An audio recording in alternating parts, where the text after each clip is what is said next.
morning, afternoon, and evening, Supercoach elitists and Supercoach insiders. Welcome back to another crossover pod. It's good to be doing this again. One of my favourite podcasts. My name's Corey, and as always, alongside me is the Bombs Express. Choo-choo! That's right, Corey. The Bombs Express is back. And, well, let's just throw it over to the insider, fellas. I don't know who speaks first out of you two, but we got Ben and Chris with us. Yes, Ben obviously wears the pants here, so I'll go first, boys. Thank you, and great to be back. And I usually talk over him anyway, so he never gets a word in anyway. My name's Chris, and we're from Supercoach Insider. I think it'll be good, boys. You give us a bit of a little plug, first of all. Where can the listeners find you guys?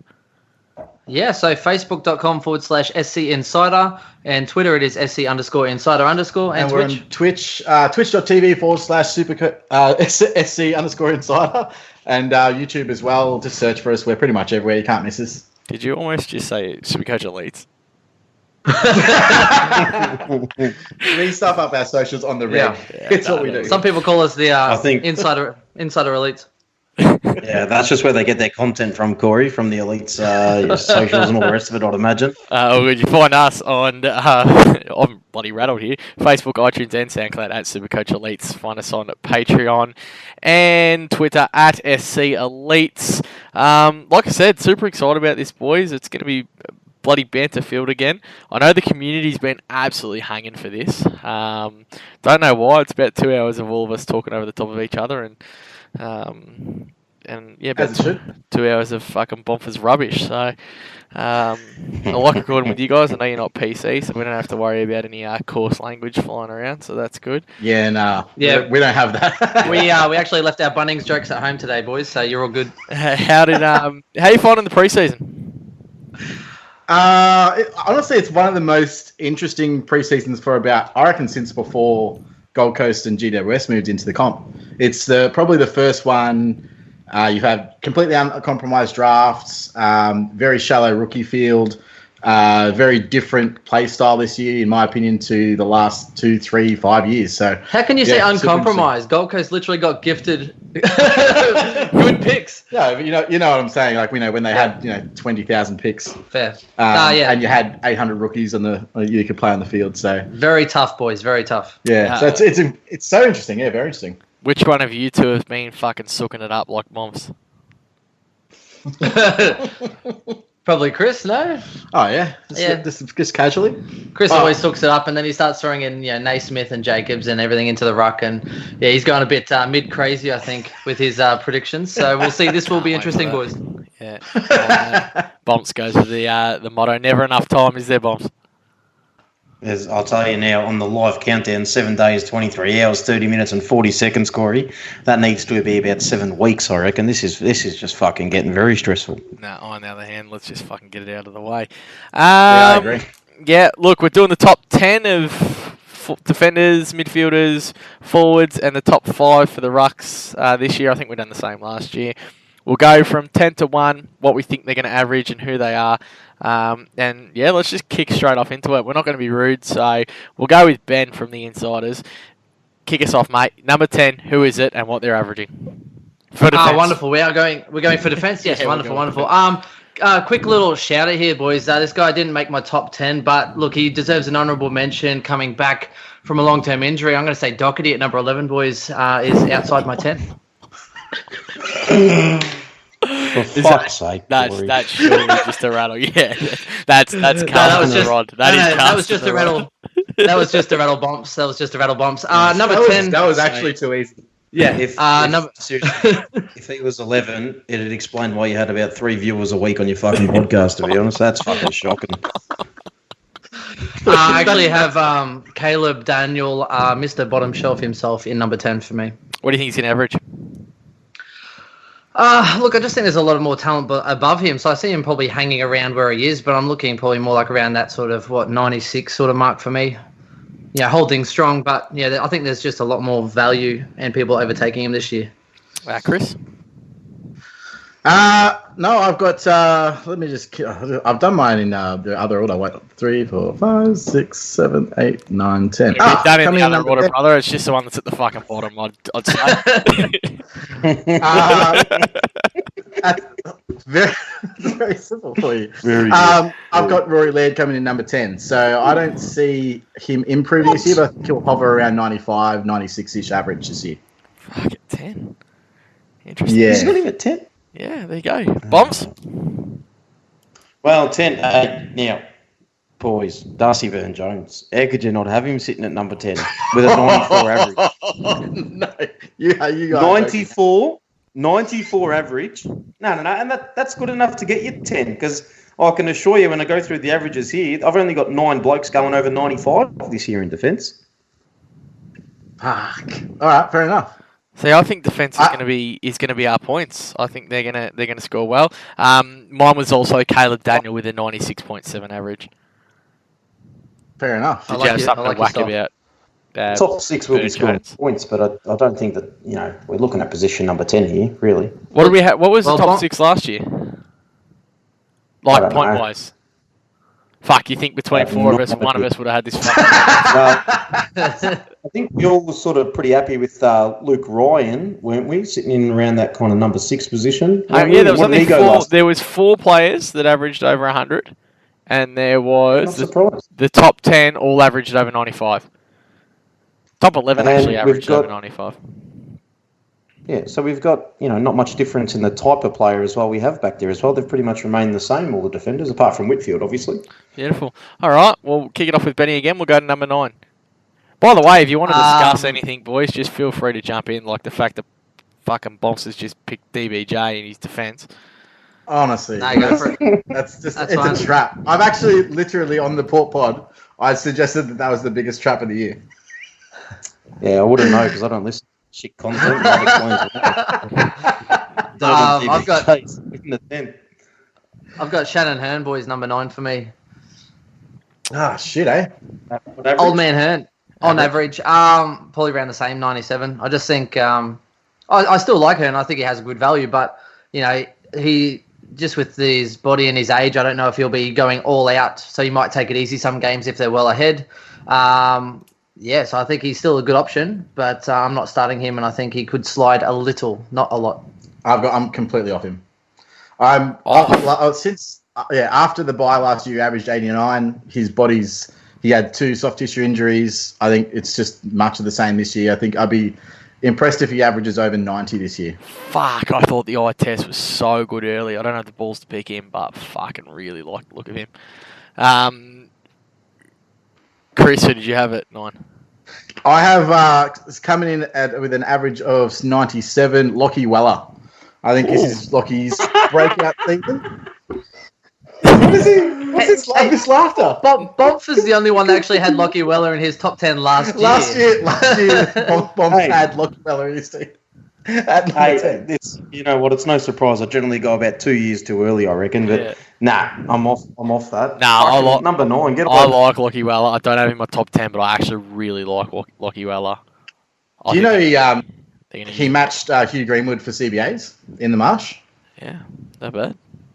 Yeah. Normally, I thought he was going to be on the wing, to be honest, but he's been playing a little bit more inside, and I actually have him at number 8, boys. I'm going probably more out than you boys just cut them out at number 9? No, but that's what we did last year, you dickhead. We then said, otherwise, when he comes to number 8, I'll be like, oh, by the way, I'm going to announce a guy that someone's already announced. Yeah, actually, that's probably a better way to do it, and I missed that with Hearn, but yeah, good to go. I don't have Lockie Weller in mind. I don't mind him. I don't think he's going to crack the top 10. So who was your 9 then? Wait, was that was Chris's 9? Yeah. That was 9. That was it. Yeah.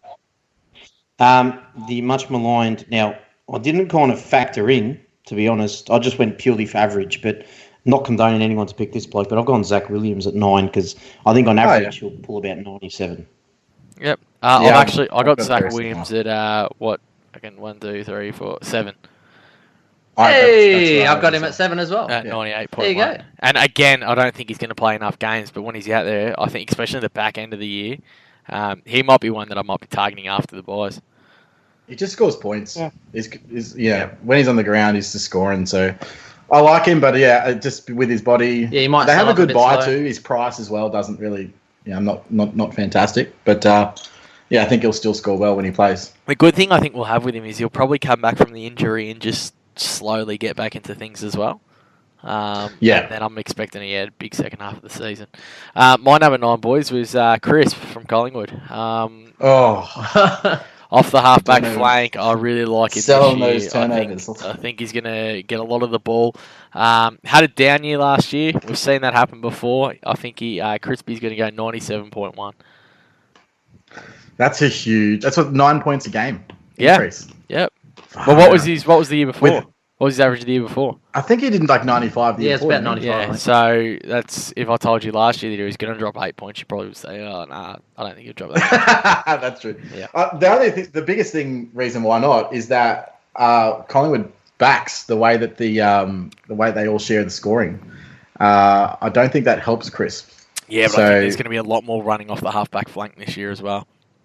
Yeah, because Noble's going to take so many points, Chris. No, not Noble, but Darcy Moore when he played back there, but obviously injured most of the time. They all score fairly well. They're all 70 to 90 scorers as defenders, which that's just how they've always done it. Anyway, neither here nor there. What are we up to? Did none of you boys have him? Nah. Bumps? Yeah, I had Crispin at number 8 for a 99 average. Well, there you go. Cool. So we'll jump to you boys for number 8. Are you starting him? You got to start him at that. Well, I'm No, already. because I'm he's already 480k. Not starting him. Exactly. Yeah, It's cheaper I'll than tell you DDJ. now. At the moment, I'm starting 2 top 6 defenders, and both that I'm starting sit higher than position number 8 on my list. Bob, so you're going to need some top 6 defenders starting Gaff in your side. Oh, that's harsh. I'm not That's sure. early. I'm not sure That's what that's early. got to do with defence, though. No, just listening to your earlier in the week podcast. I like okay. Yeah, told you, Corey. They listen to us for advice, mate. There you go. Yeah. No. Number 8. It's actually more the banter, but It's lonely nights. Anyway, so boys, my 8 was Weller, so I'm already lucked out with that Yep. one. fair enough. I've got Sicily coming in at number 8 with That's the fine. 98 average. That's too low. 98 average. I'll hold where I've got Sis, so we'll talk about that later. Bumps. Number 1, obviously. Well, 8's obviously Jack Crisp for me, dickhead. Yeah, very good. All right, cheers. My number 8 is Ryan, Luke Ryan. I think, Oh. I got him at 8. I was more optimistic, but with injuries and everything, I'm a little bit more worried about him. But I think he'll do enough with a 97.8 average to just get in the top 10. It's interesting. Yeah, interesting. Your number 8 pick.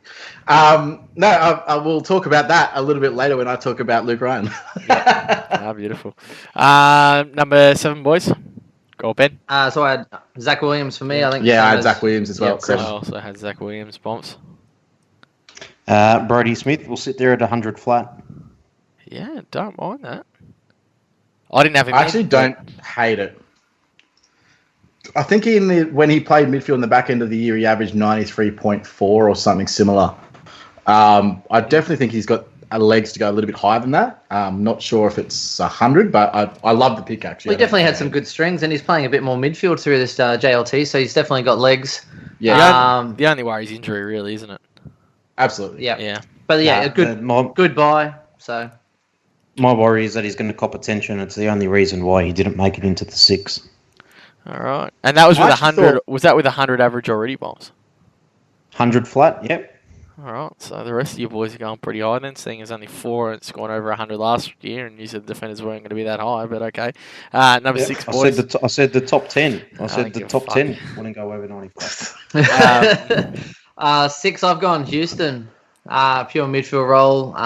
Look, love him. I want him in my side, but that buy just allows me to start Lockie Neal or someone else instead, knowing I can bring in that defender. But yeah, Houston for me, I think he is basically bordering on that sort of 99 mark for me. I had Oh, Houston okay. at 5 with 99.9. I actually have Houston at 6 as well, averaging 100 flat. There's my entrance on the 100. Bombs. I had Houston at 5, going 101. Yeah, and who was your Okay. 6? Oh, to be skip Chris. No, Hearn, it's going gone. 100 I've flat. gone out of this fucking order it already again. Yeah, mine was Houston at 5 with 99.9. I do love the buy talk, and I think this is why I'm not going to start him, because I've been massive on Houston all year, but we've just picked him up with a really favourable buy. We get to look at him as a midfielder too. If he pops off early, I mean, he may be one of those ones that we all just start chasing, but he's looked good. Bar getting absolutely KO'd the other day. My 6 was Shannon Hearn at 99.1. That's right. Yeah, so I'm big on Hearn. I'm big on Houston. I think his role is going to be fantastic and his scoring power is there. With me, it's more, that buy's there. Why wouldn't you just pick him up in round 12? He's only going to be maybe 50 to 70k more expensive, so he's not going to be too much in terms of price difference from the start of the season. So I don't really see any reason not to hold him, especially if there's someone around the same price who you think can average the same. It's actually exactly my theory, man. The buy. I think we've been gifted almost a look at Houston here, and just that buy. Yep. You know, he's going to be one of those ones coming out of the buy that's just going to be so handy. Yep. Not even him, but like Gresham as well from St Kilda. You get to wait and see if he does go nuts, and actually look at it there. But I think the fact that we've all actually put in with a standard deviation of 2 from 99 to 101, that means that he's highly rated by all of us at this point, which is really surprising and good news. Yep. Standard deviation, Corey. Sorry, we don't have that sort of talk on our pod either. Technical I was like, what the fuck are you talking about? What the fuck is a standard deviation? I'm still trying to get over trying to figure out the difference between outlier and outlier over here. Bombs fucking little understand deviations. Just remember your nickname, Corey. Yeah, what do I call you? Liar. So that's the way it should be said. So it's an outlier. The outlier makes sense. But you say outlier because you're a liar. Anyway. Leave that one there. Did we do number 5? Did we all have the same consensus number 5, or did someone have someone else? I had Laird in at number 5. I just think Smith moving into the midfield. I think a ball will be back there a little bit. Only concern is probably copping a bit of attention, so I think he will cop attention. But for me, I've got Laird coming in at 100 average. I think he'll be back into that top sort of 6 range. I had Laird at 3 with 105. I had Laird at 2 with 110.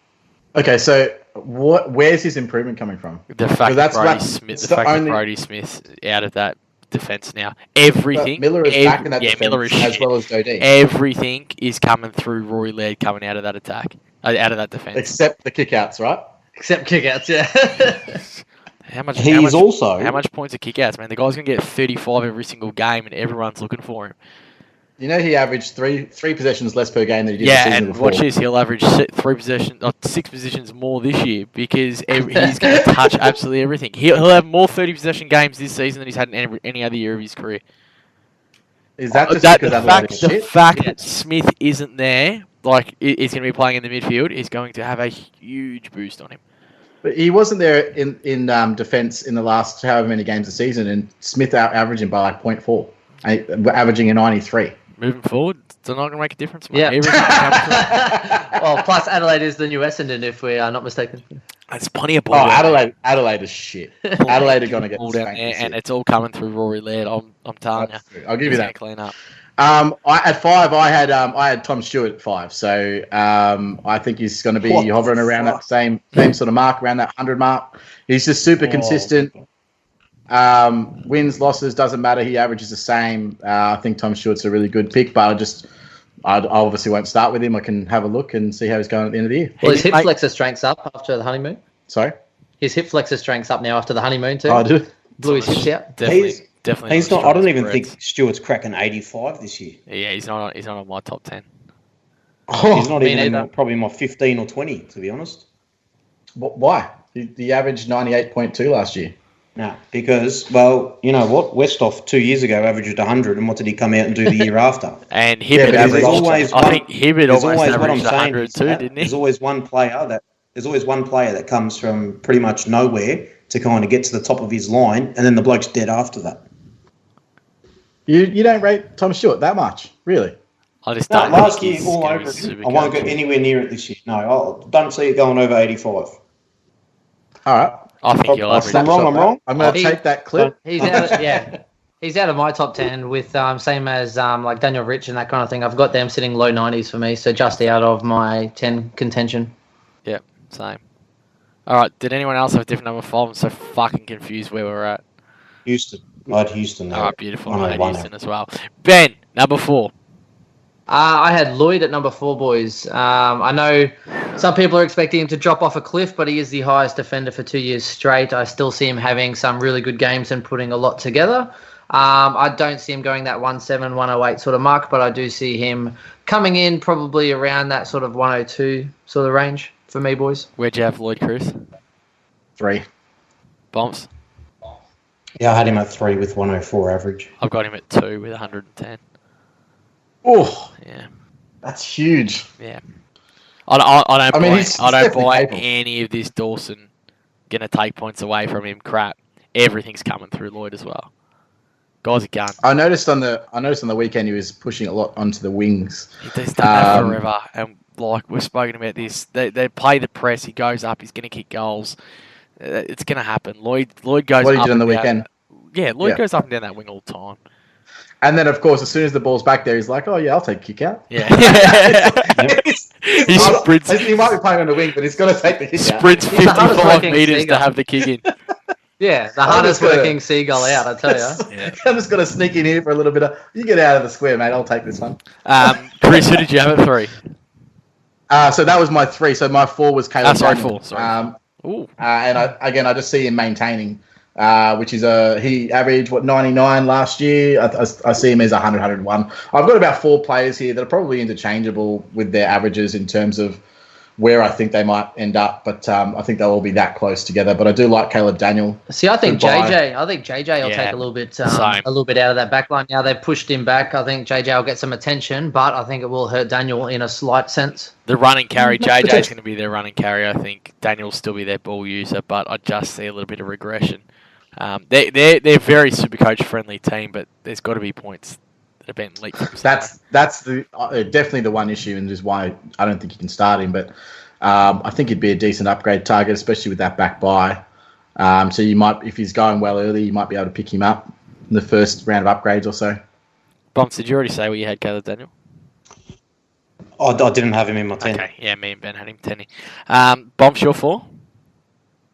I had Sicily at 4 for 103. Yeah.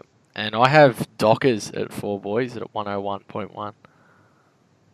Yeah, it's conservative, Nice. but I like it. I like it a lot. Yeah. I think which means absolutely it's got to be in your team, right? Like, Oh, 100%. I don't think there's any question about it. 100%. 100%. Ben, 3? I've got Ryan, boys. Luke Ryan, number 3, with a 104, 105 average. Yeah. Look, I would think, be... last. Sorry, you go.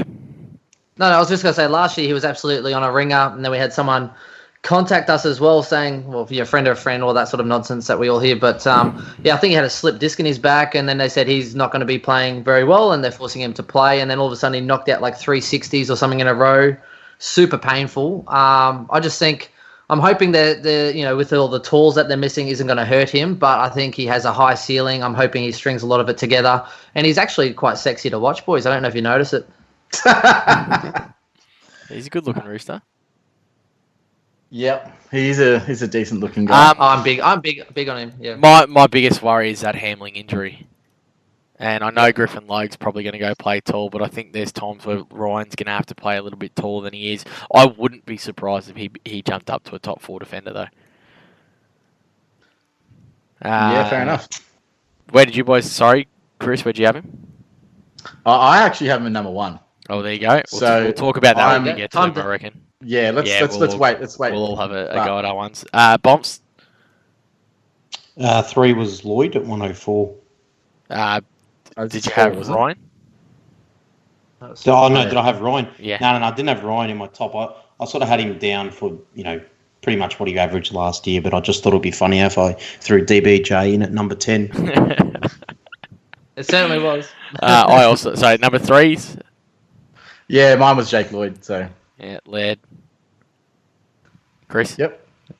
Yeah, no. So number 2 then? Are we rounding that I think out? we're up to 2, yeah. Yeah. All right, 2. I've got Sick Dog at number 2, hitting a 105.5. Look, I think he'll bounce back to his form of a couple of years ago. He did start off quite well last year and then absolutely fell off a cliff. So I'm hoping the extra kickouts possibly, which he already did take quite a few more in the JLT2. I think he'll get a little bit more kickouts. I think that will then stabilise him back there. Hopefully Hawthorn with their people they brought in will keep his role a little bit more secure. So I'm big on him. Whether Clarko fucks that up for me, we'll see. But all things going to plan. While we got you there, Ben, you might as well give us your one as well. Doherty, the dock man, number one for me. Look, he might start off, and I think he might start off by chipping away around that 100 mark. But I think his back end to the season, he already looked much more confident and stylish in JLT2 compared to number one. The more time he's out there, I think the more continuity he will have in his body and the confidence that comes from it. I see him steamrolling home super hard, mate, like Late Night in the Valley. They don't know where the valley is, bro. Oh, actually, doesn't realise Corey lives there. No. There, it's a different place. It's a valley up in Brisbane. I actually do know where it is. Right. But it works for the Melbourne boys. For something else. Works for the Melbourne boys as well too, because we have Mini Valley, and I live there all the time. Chris, you're 2-1. So my 2 is Dockers and my 1 is Luke Ryan. So obviously what you said before I do take into consideration with Ryan. My biggest thing with Ryan is the way Fremantle playing this season from the first 2 Marsh games. It's literally a carbon copy of either Collingwood or Hawthorn chipping around the back line. And Luke Ryan's going to be the main kick out of that defence. And I think that his possessions are going to go through the roof. So it's like Jake Lloyd combined with lead. Oh, but he already proved that he can. He's already a good interceptor. He's already a good user. He already takes kickouts. Now they're going to add this possession game in the back half. Oh yeah, mate, I'm going to get on that. It's like a prime Jeremy Howe. Yeah, I honestly, I wanted to start someone with a back end buy like a Laird or a Sicily, but I've just decided that you've got to get that extra 40k to get to Ryan because I think he's going to be so very important early, and he could be outpriced after the first 6 rounds. So Fremantle's early buy is crazy good too. 100% running it. Yeah, I'm 100% running it. Yep. He's in my side too. He's not in mine, but look, Did everything you guys said. watch any of the Freo games? Sorry. Did you watch any of the Freo games at all? Yeah, I watched quite a bit. I watched every game. Oh, yeah. Probably about actually, no, that's a lie. I missed the Freo West Coast game. You didn't see the derby. Yeah, that was the one I missed. So fair enough. Yeah. But you would have seen the first one where they're just chip. Yeah. Like I said, I don't disagree with what you're saying, and I can see everything you're saying coming to fruition. But yeah, I'm not taking that risk. It's there. He pissed me off last year. Bombs 2-1. Yeah, that's fair. Yeah. No, and I'm not taking the risk either. He's never played 22 in his, every season that he's played AFL as well. So, the boys I want to pick, I want to be pretty comfortable that they're going to get through the entire season, particularly the ones I'm going to start with. You starting Dockers, 5? Dockers with 2 broken. Nah. I like it. All right, at least you can back that. He's starting Titch though. Oh, okay. And Nick he's only. I'm if he snapped it in 4 places.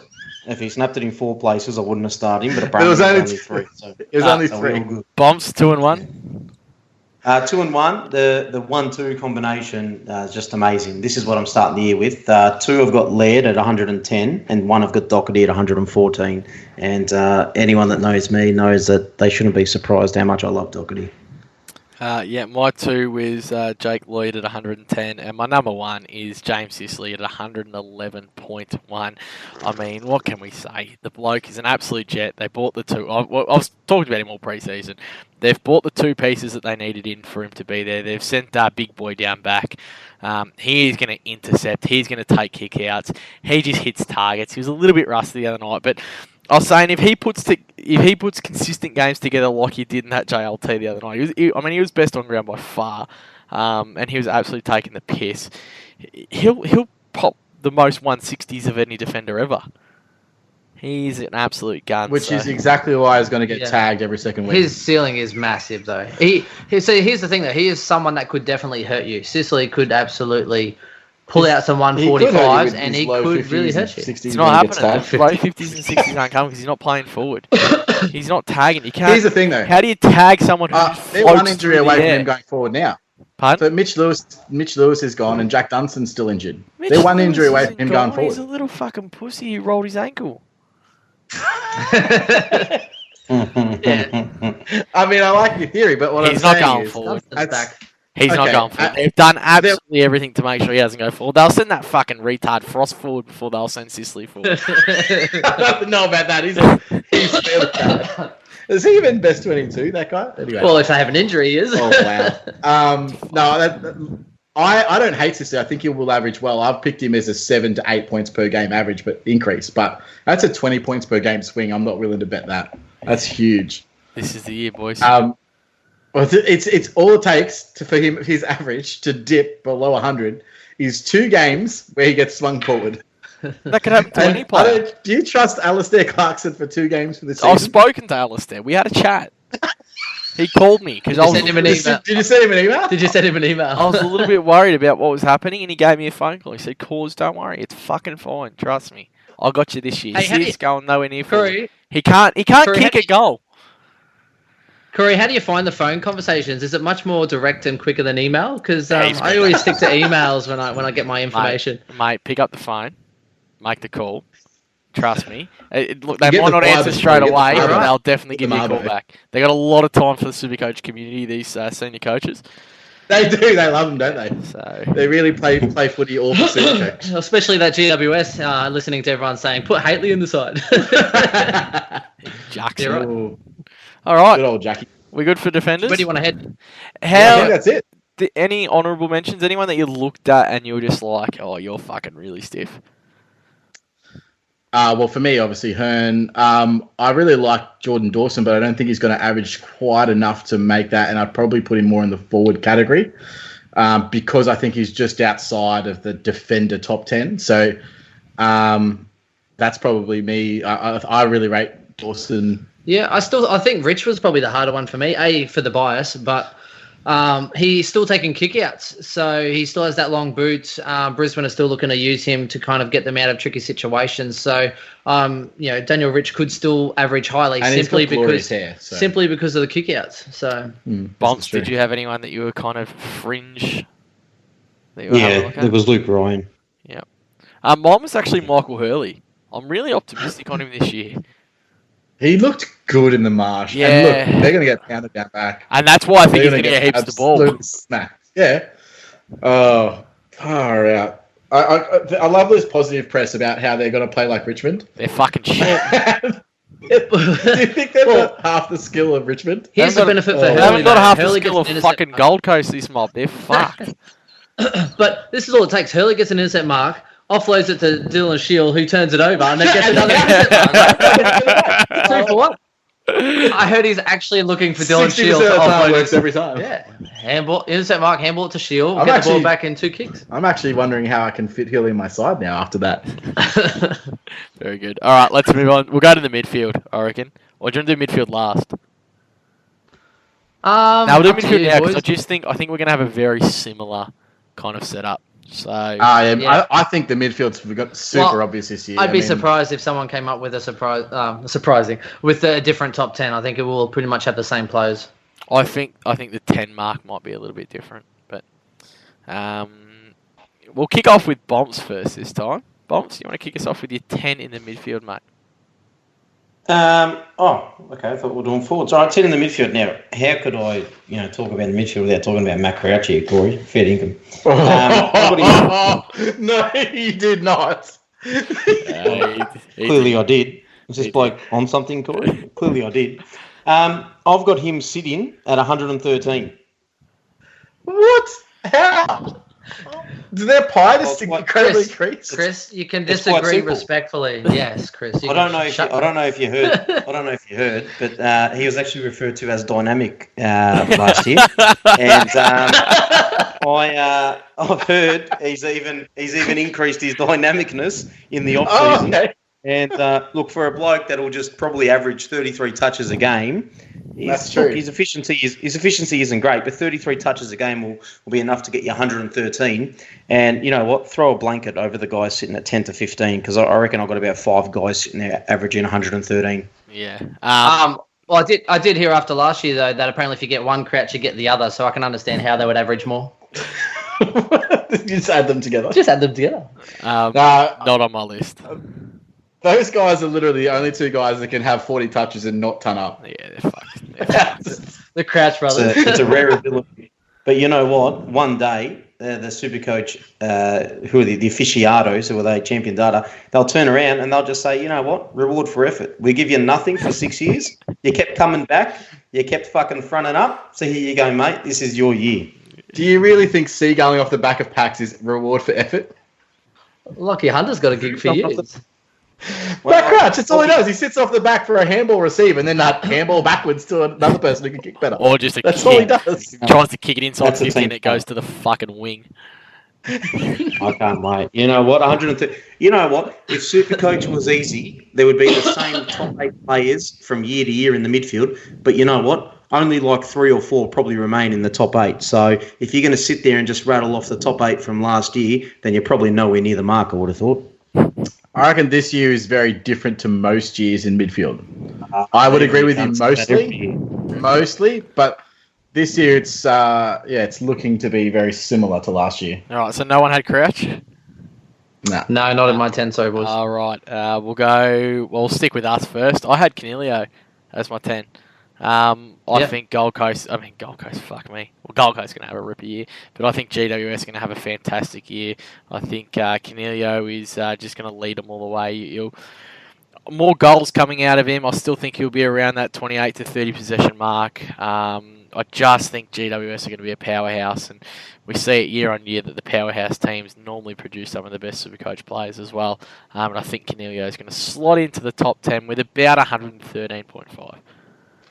Yeah. Oh, well, I actually average, had him I around, like probably around that 112. He's probably going to average that. It's whether or not he can stay on the path between 2 games. He just missed it for me, so he's my honourable mention. He was the one that was pretty much coming in straight off the heels. Again, I don't mind that pick at all. I think he's got a lot of legs, especially with what Taranto out for the first part of the year, 4 or 5 months, I reckon. So I like it. My issue with Canelio at 9. I had him at 9 for 114. So, did you know that Canelio, since Josh Kelly entered the competition, he's missed 24 games? Canelio? No, Josh Kelly. Okay. Since he started, Canelio has missed 36 games. Over the same period of time, he's missed over a season and a half of football. And what's that got to do with averages in this top 10, Chris? I'm saying. I just think.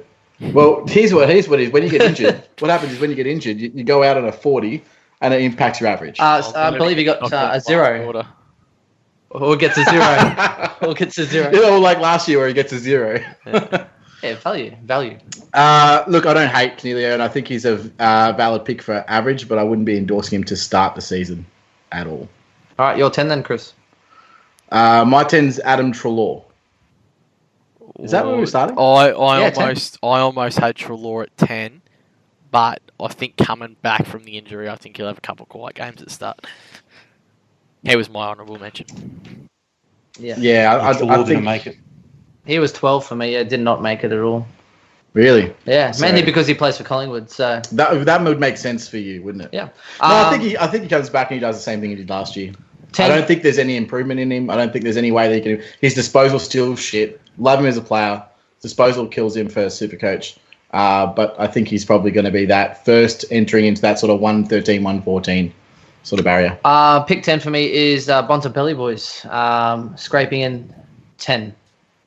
Simply because I believe he's going to get tagged twice by De Boer straight up in the way. He gets the attention and the other boys will get off free. But again, I have him averaging 115, so it's nothing bad. It's just that I believe, again, the midfield runs so deep this year. You could start any of the 8 or a mixture of the 8 and you'll still be fine. It's funny because I have him at 8 with an average of 114.2. So you've got him averaging more than me. But I got him lower. Yeah. Oh, higher. Yeah, I have him at 9 as well. Bombs? Bontempelli sits at number 6 at 119 for the year. Breda with dead set have him at 1. Oh, It was his first pick and it hasn't left his team. I don't hate the pick. Me either. His value, I actually potentially would start him in Supercoach. I just think that there are others that will average more. So it's not a terrible pick for value reasons, but I hate to go into a game and then waiting to see who's going to tag Bont every single game, or is he going to get thrown forward because there's an injury in the game, or what's going to happen with the mid mix. Like I just don't an uneasy feeling of having to watch Bont and to see whether it's everything else that impacts his scoring, not Bont himself. Have you got it's really frustrating. Dangerfield? I do, yeah. See, I reckon that exact same thing you just said applies for Patrick Dangerfield, especially the forward presence. They're more likely. Dangerfield is more likely to go spend a game forward than Bontempelli is. Yeah, but Dangerfield's also more likely to kick a bag of goals than Bont. He's a better forward than Bont is a forward. Same argument. You're not getting points off Dangerfield going forward and kicking 2 or 3 for a game, unless he's going having 25 as well. He's done like 15 times. But I just think that the argument is the exact same for Dangerfield. I think it's almost the same for most gun midfielders. Fife can stand up to the same argument. Yeah, well, Geelong, they picked up old mate from Adelaide though, so they also have Hawkins, they have Radaglia. I don't know if they really need. Dangerfield forward too much. No, but they will because he's getting dropped. They'll throw him forward. I know he'll be forward, but as soon as he gets tagged, he goes forward. That's what happens with Dangerfield. But they have no one else in there. Duncan's missing at the moment. Worry. Right now, round one, Dangerfield. I don't think they can avoid starting Dangerfield in the middle. Yeah. Anyway, that's neither here nor nor there. But I think Bruce coming in helps Bontempelli to play more midfield. Exactly. So, that frees him up. They don't need him to go forward anymore. If he gets tagged, he'll probably just take the tag and let McRae and Dunkley just go nuts. I don't mind midfielders going forward. Like I love it when midfielders go forward. But it's because it's either forward or their time on ground. It's forward or bench. Yeah, it's got to increase their time on ground. So they've got to be playing 85 to 90% time on ground. Yeah. Bont just that another year older. Like I'm so optimistic. Oh, you don't understand how bad I want to start him. I just can't get him. Oh fuck! Whose turn is it? I think it's back to you guys. No, Bomps hasn't given us his 9. Oh, 9. So Bomps for 9, mate. 9 was Canelio. Oh, okay. Yeah. My number 9 is Clayton Oliver at 114. I just think that another year older, another year wiser, looked even slimmer again, and that with Maxi Gawn, fit and firing, that Clayton Oliver to Max Gawn combo is going to be elite. And 2 fit shoulders this year. Not coming in off any operations or anything as well. So I've got Clary at 9 with 114. He has been my constant swing with Tom Mitchell in and out of that team, in and out of my team. And it's only if I need the extra 40k will I go back down to Oliver. Yeah, I've got I got Clary at 9 as well, 115. So again, the year before preseason he did have the was it double shoulder reconstruction or whatever he had going on. So this year I expect big things. I actually had him just missing at 11, but there's I still think serviceable. I still think it's a great pick because he'll probably play every game because he's a champion. My issue with him is not necessarily Clayton Oliver. It's Melbourne itself. I don't see them improving at all.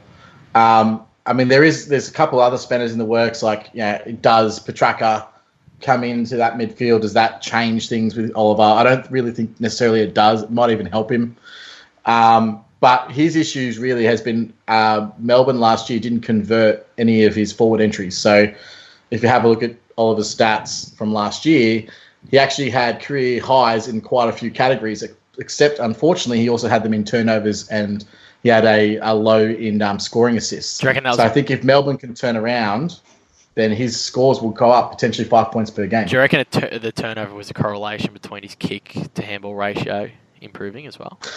Potentially as well. Yeah, it could be. But I actually don't see him as a bad kick.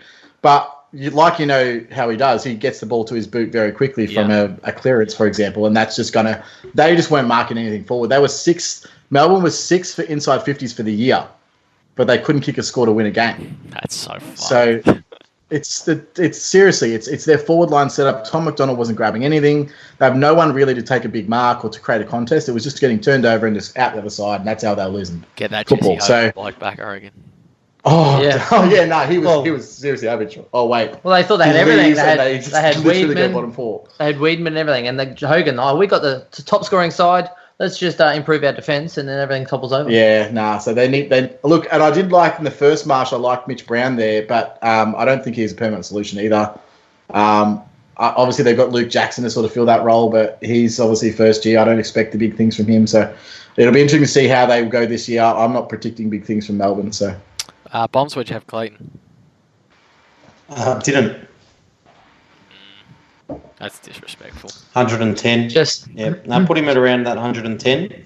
The thing I like about Oliver is, so you take someone like that and you know that at some point there's going to be that 120 in there, and at a minimum you're going to get 110. So you can almost just back him every year until he really does kind of explode, because he's good for 22 games. He's good for 110. So it's not a bad selection at all. In terms of average, just don't think it's top 10. We spoke about it last year. It seems so frustrating owning Clayton Oliver, and it was simply because the year before we were so used to 100, 100, 100, 100, 120, 100, 100, 100, 120, 130. Like, he had a good more fluctuations.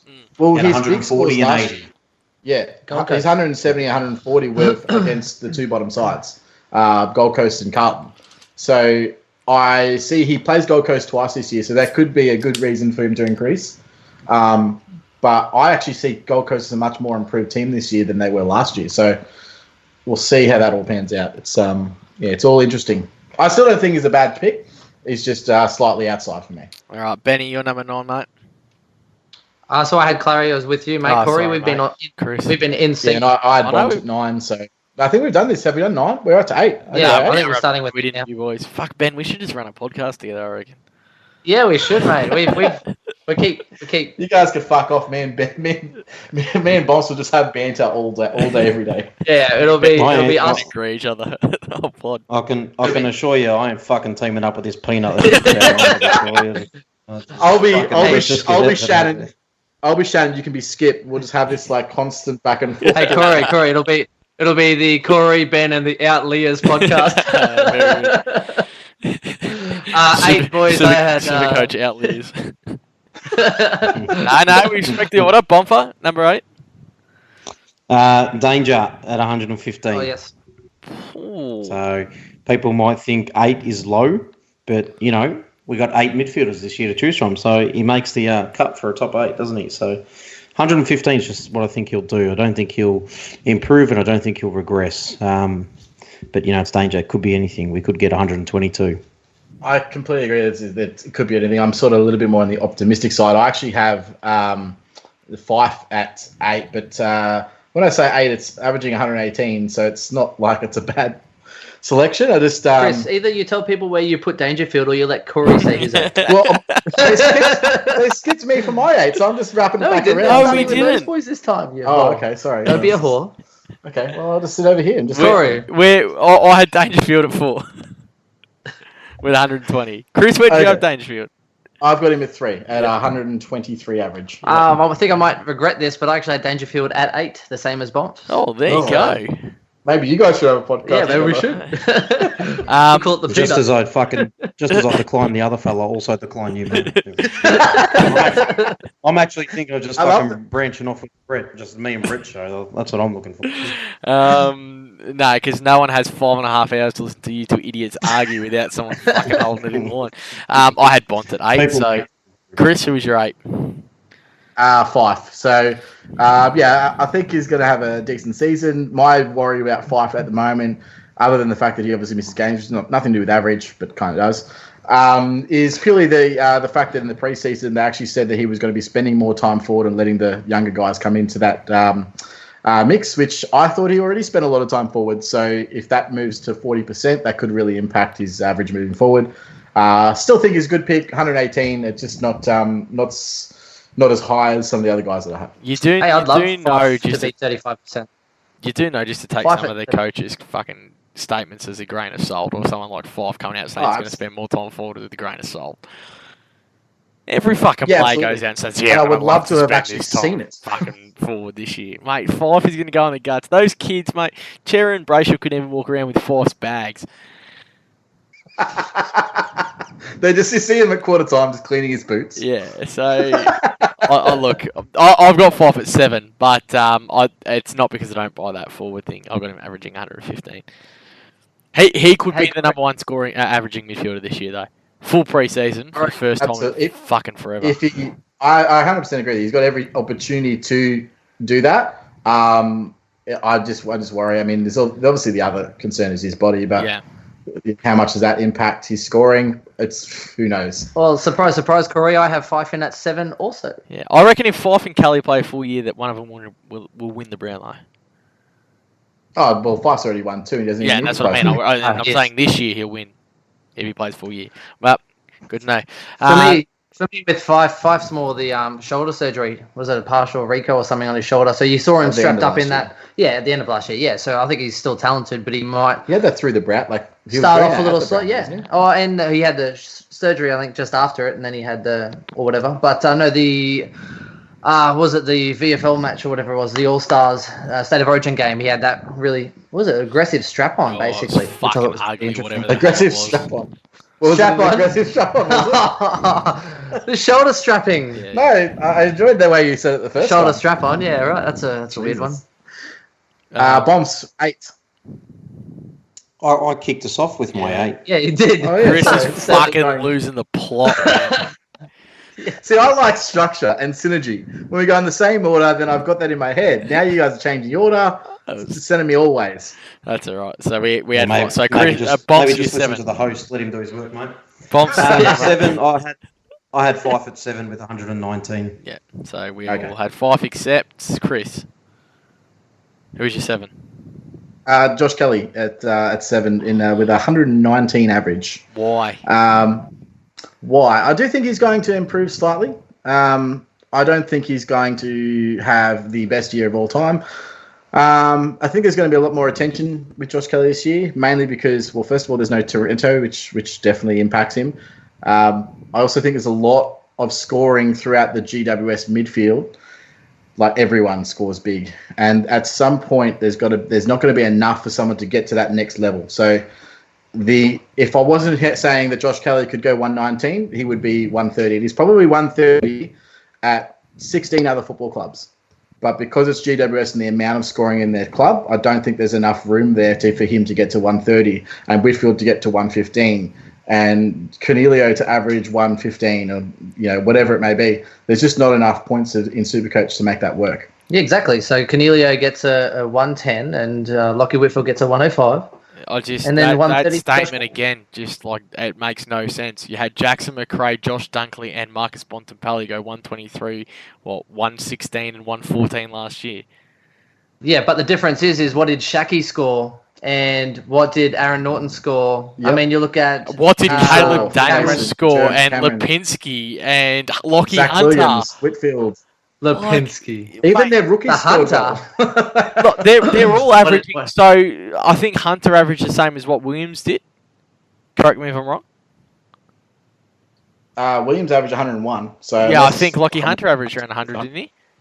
No, he's below this year. I think he's about 97, but close, peanuts. Yeah. And that's what I mean. Like, you have all those players. Like, every team's got those players. Historically, teams that play well can have a large group of players that do. Yeah. I'm not disagreeing with you. I'm disagreeing with that statement that you're saying. I'm disagreeing. I think there's just a lot of natural. There's a lot of natural improvement within the team. I see Jacob Hopper improving. I see, what happens when Callum Ward comes back. Then Hopper doesn't improve. I see Himmelberg. I see improving. There's all these guys around. Josh Kelly is dead set attending the most centre bounces out of all of them. Him and Cornelio, and they're probably rotating forward and kicking 4. The Rolls Royce. Oh, I don't know if he's kicking 4. If he's kicking 4, is it averaging 140? Kick 4 in the All-Star game. Kick 4 against the best players in the competition. This is true. Yep. No, I do see him as a great player. Now, I just don't know if he's going to be 130 great. I think it's more like a 120. I've got him at 2 with 125. Hey, I got him at number 2 as well. I think he's going 128, boys. I am big on the Josh Kelly train. Me too. He is fit. He's had a pre-season. Yep. He looks so good amongst all the All-Stars and the VF and the bloody Victorian side. He looks a class above everyone. He is the tits. Get on them. Get on the tits. Bombs? I had Kelly at 1, going 126. Whoa. Where did that come from? What do you mean? Where did it come from? You fucking love Where did it go? Kelly's been hasn't been that high all year. The only reason why he doesn't start in my team is his history of games played.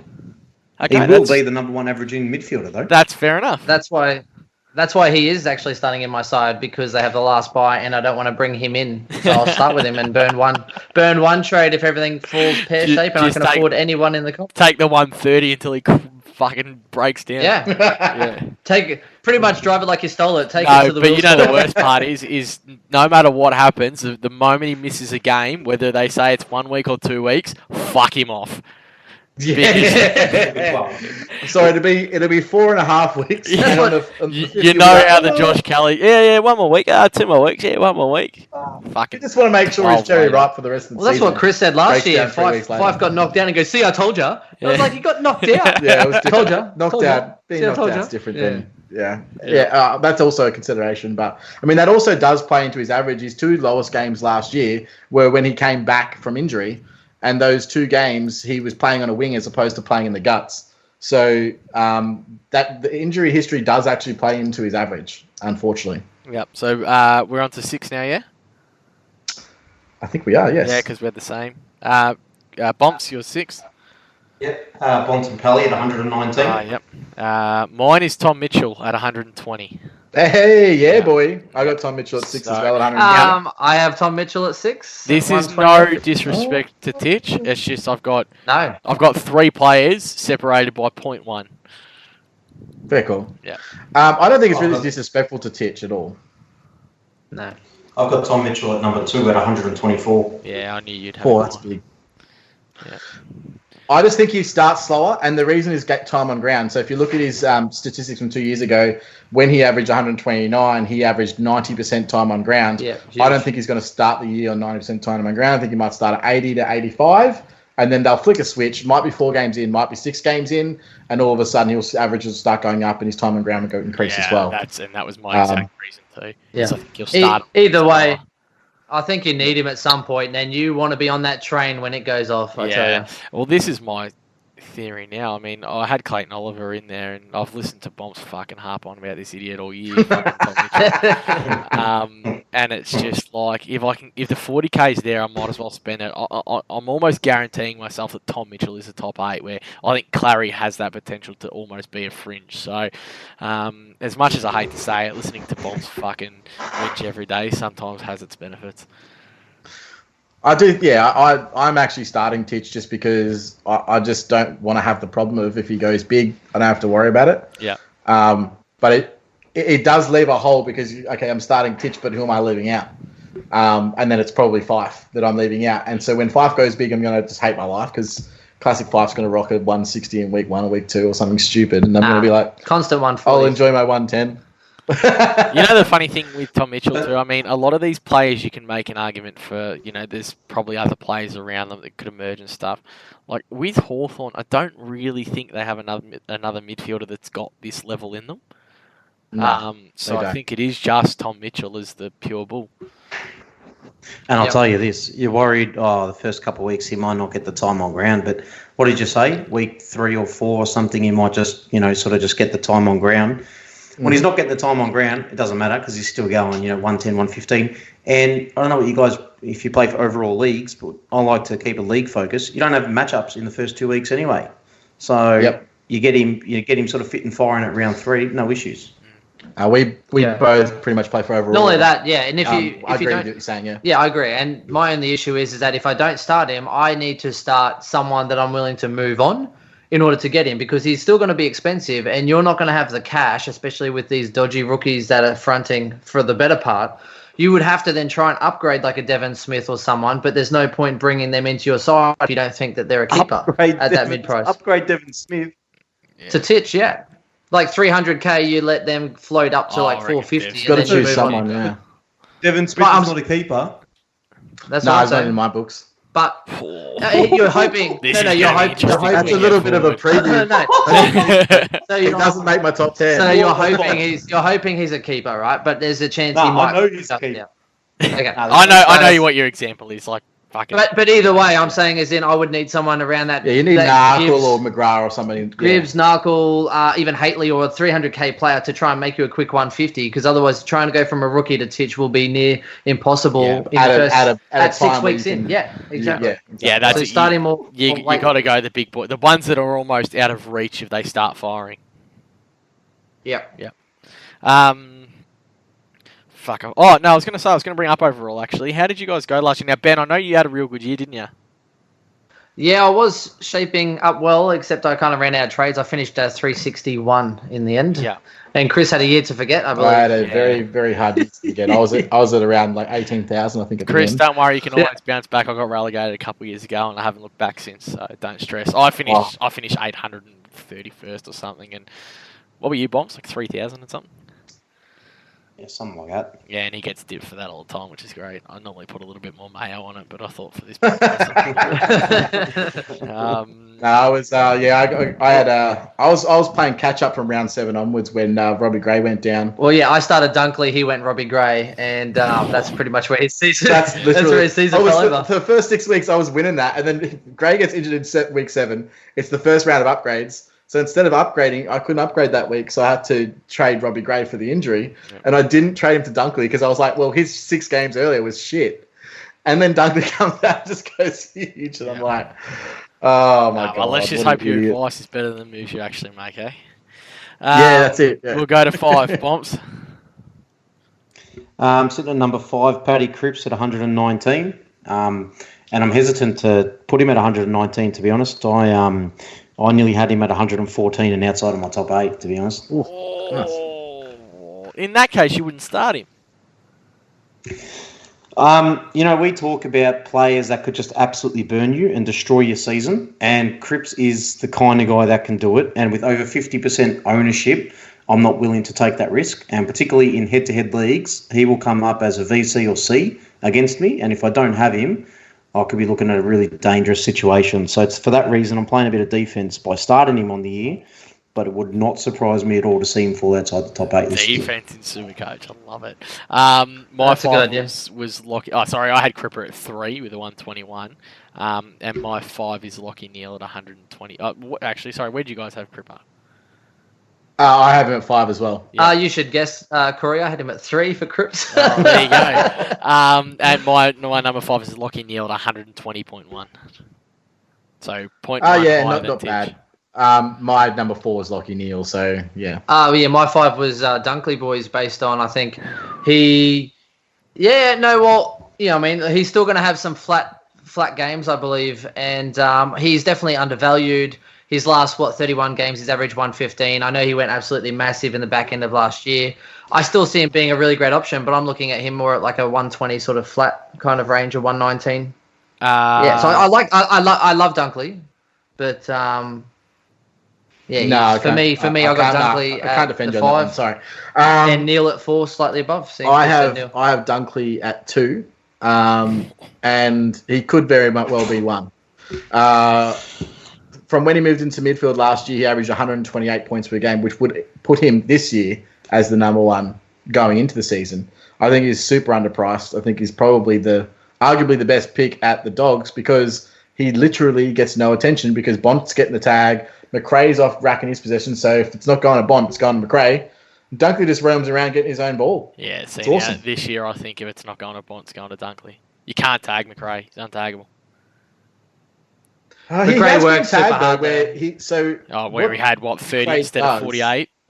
Yeah, but what they do, which is quite interesting with McRae, when he gets tagged, he's, instead of being around the ball or forward of the ball, he starts floating in behind the ball to pick up his possession. So he still might get high possession. Yeah, see, you're not tagging those players though because of how many times they touch the ball. I don't think you tag Bont because of how clean he is when he uses a ball, and I think that teams are going to start putting more attention into Josh Dunkley off that value too, because he's a good kick inside 50 as well. They all are. 3 of them are, yeah. Aren't they? Yeah, I was going to say, I would prefer McRae kicking to me in the forward line just because of how amazing he is. But Bont has proven, especially recently, that his kicking's got a lot better than what it was. Josh Dunkley. Not only that, Bont in JLT1, how do you not tag him? JLT1, no one gave him any attention, and he tore them a new one.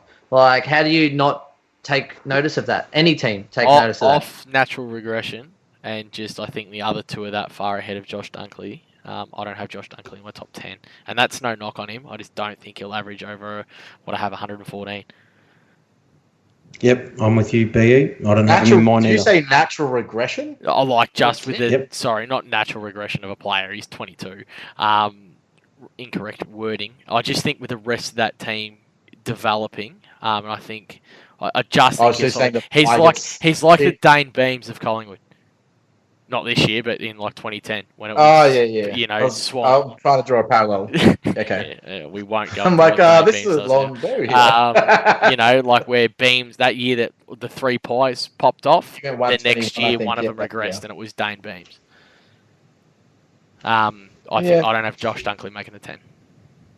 Well, the other consideration, of course, is how much points is going through that team. So if everyone's increasing, then the one thing that's good that's on their side is that I do expect Bulldogs to be potentially top 4 this year. Yep. So if that's the case, they'll earn more Supercoach points per game. So that could be the shortfall in what you're talking about. But at the moment, I'm still very big on Dunkley. And Bomps, you don't have Dunkley in your top 10 either, do you? No. I know Brett would have him high too because Brett loves the doggy boys. Yeah. There's no room for more though, boys. Like even Cornelio, great pick. We're splitting hairs here anyway. Exactly. Yeah, for sure. We're talking what 3 or 4 points either way. Yeah. Yeah. You know, it's not like DBJ versus anyone else that's a defender. Exactly. So it's a no competition when he's fucking popping off. So I had Neil at 4. I can't wait for those 40s. Chris, who was your 4 Dunkley? Or was that Ben's? No, your that was Dunkley. No, 5 for Dunkley for me. I had 4 was Lockie Neal, seeing that someone mentioned Neal before. That was me at 5, yes. I have Lockie at 4 as well. Bomps? My number 4 is Lockie Neal at 121. And I had Neil at 5 at 120.1. And my 4 is Dangerfield. Bomps, your 3? What I got 3 here. I got Jack McRae at 122. Ooh. Okay. I got McRae at 1. Yeah, I have McRae at number 1 as well. Highly durable. Yeah, super consistent. Yeah, I think consistency helps, particularly with your averages. That's why I rate Jelly so high because he's super consistent. Hardly has a bad game. This is where my Dunkley issue came because I think McRae's average is going up to 130. Oh, that's huge. Yeah. I think he's having a massive season. I don't know if you heard, but do you hear the stat? In 2 years, he's dropped under 94 times. Oh, no, I know.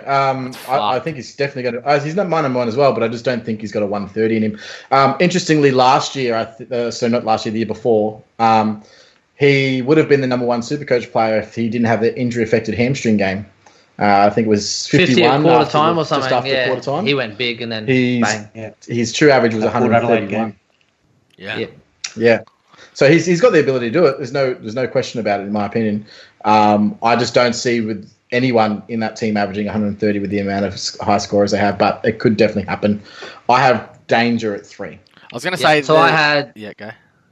Yeah, no, you're right. I was just going to say I had Cripps at 3, and can I just say, I think we need to mention Lockie Neal a little bit more because everyone kind of skipped over him, but it's Brisbane. Highly durable. Oh, no, highly durable as well. So, I mean, if you're looking at a team just for leagues particularly, not so much overall, durability, you can look at McRae, Lockie Neal, Danger and Dangerfield and Oliver, like those 4 players, like never miss games. Realistically speaking, Add in Titch. I mean, outside the broken leg, correct. He's played. I think he played 66 games or 88 games in a row. 4 seasons minus in a row. the leg, and it's not soft tissue. The leg heals, so it's not like those ACLs there, Bomps. Easier to come back from when it's snapped in 6 places. Yeah, absolutely, not 7. Tell that to Langdon from Collingwood.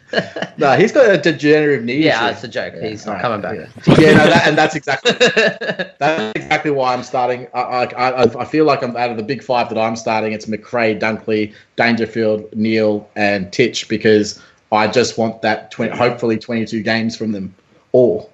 And it's like the one thing you can hang your hat on. I didn't start Fife because he never plays 3 and 2. I didn't start Cripps because his body's unreliable.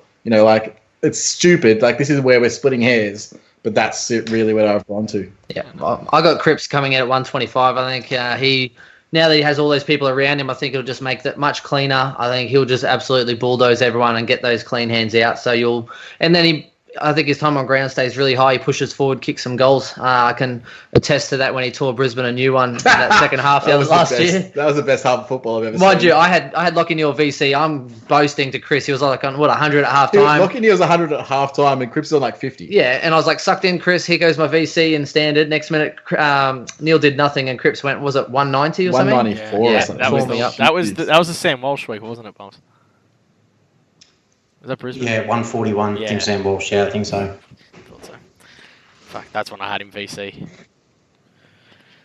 Story for another day. All right, let's just recap here. Go 3, 2, 1. We'll start with Bums. Who was your 3, 2, 1? Jack McRae was 3. Yep. This one might surprise you. I've got actually Sam Walsh at number 2. Come on. That's a bit of a joke. Tom Mitchell at number 2 and Josh Kelly at 1. Mine was Cripper at 3 with a 121, Kelly at 2 with a 125, and McRae at 1 with a 130. Ben? Yep. So I've got Cripps at 125. I've got Josh Kelly at 128 and McRae at 129. So what are we doing? The top 3, 2, 1. You're 3, 2, 1. Yeah. Yes. Dangerfield at 123, Dunkley at 124, and McRae at 125. Okay. Interesting. Yeah, beautiful. Very interesting. How deep into this are we? What, an hour 10? Not That's bad. what she said. I reckon. Well, she said she's an hour 10 deep into this, does she? She always. Yeah. 60% time works every time. Beautiful.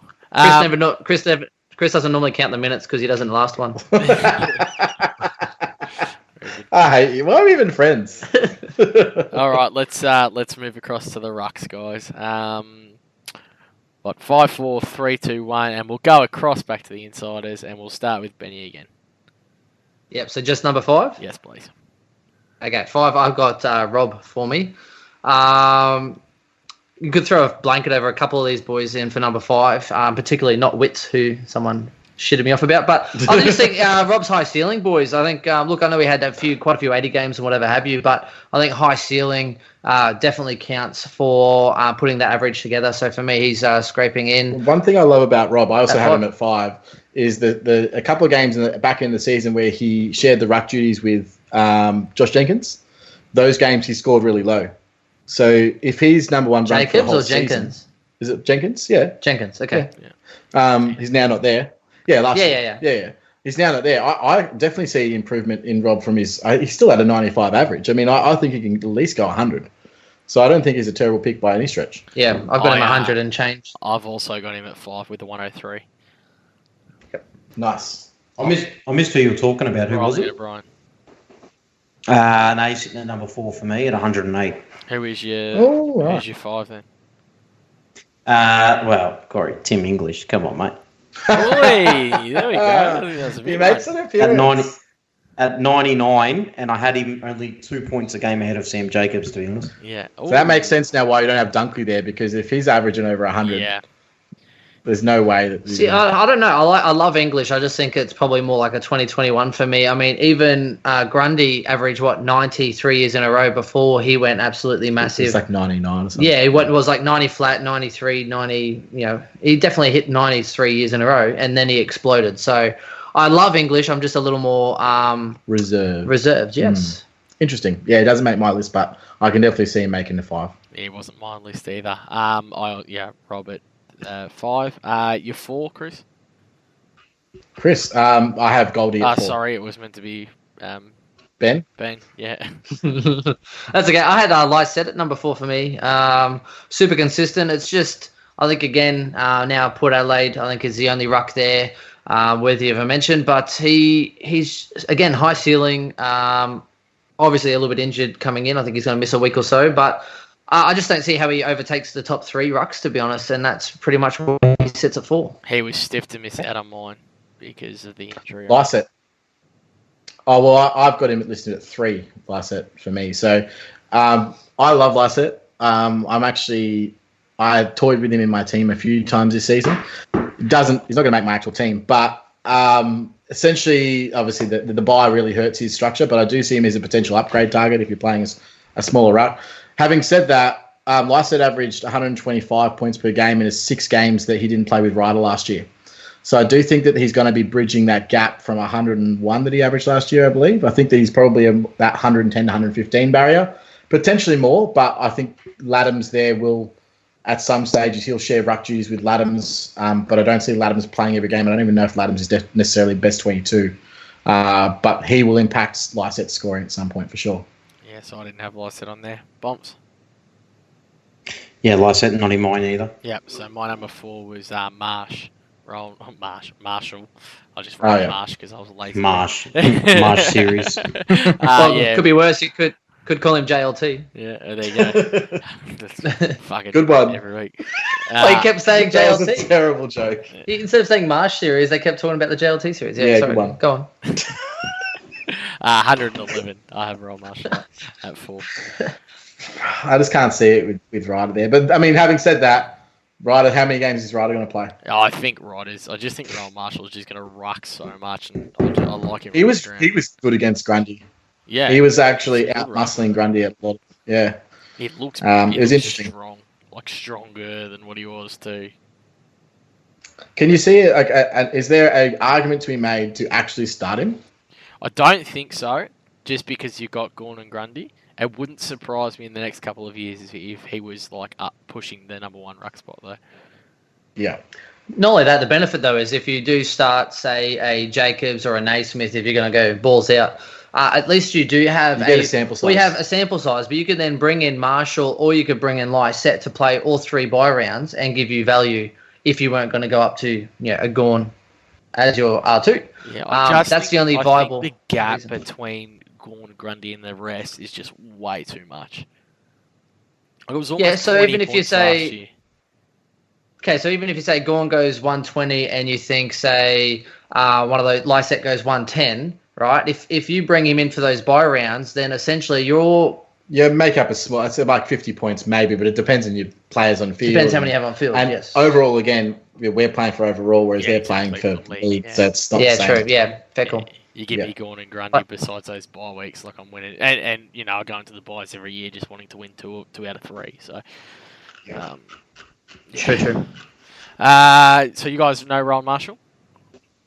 No, he doesn't make one. No. Number 6 for me. Well, so too many question marks at this stage. No, not for me either, Corey. All right, so your 4? Who's your 4? Rob at 108. That's right. Yep. You boys 4? Or Ben? Toddy Goldstein. So he had Goldstein, I had Lyset. So 3 for me is Goldstein. Yeah, Goldie was 3 for me too.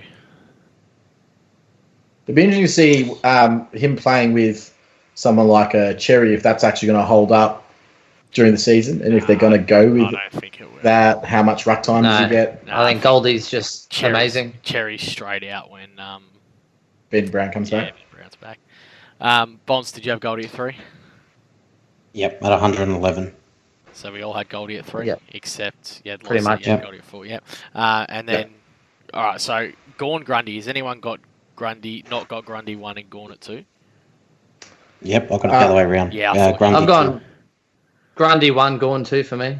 Yeah, I have Grundy 1, but Gawn 2. But I mean, again, if you take out Gawn's injury game last year, he actually averaged more than Grundy last year. Yeah, than his true average. So I can see Gawn averaging more. But they're probably going to average something similar. Well, I think 125 to 130-ish. Again, I don't see it anything big. In terms of who's more likely to regress, in my opinion, it's Gawn, not Grundy.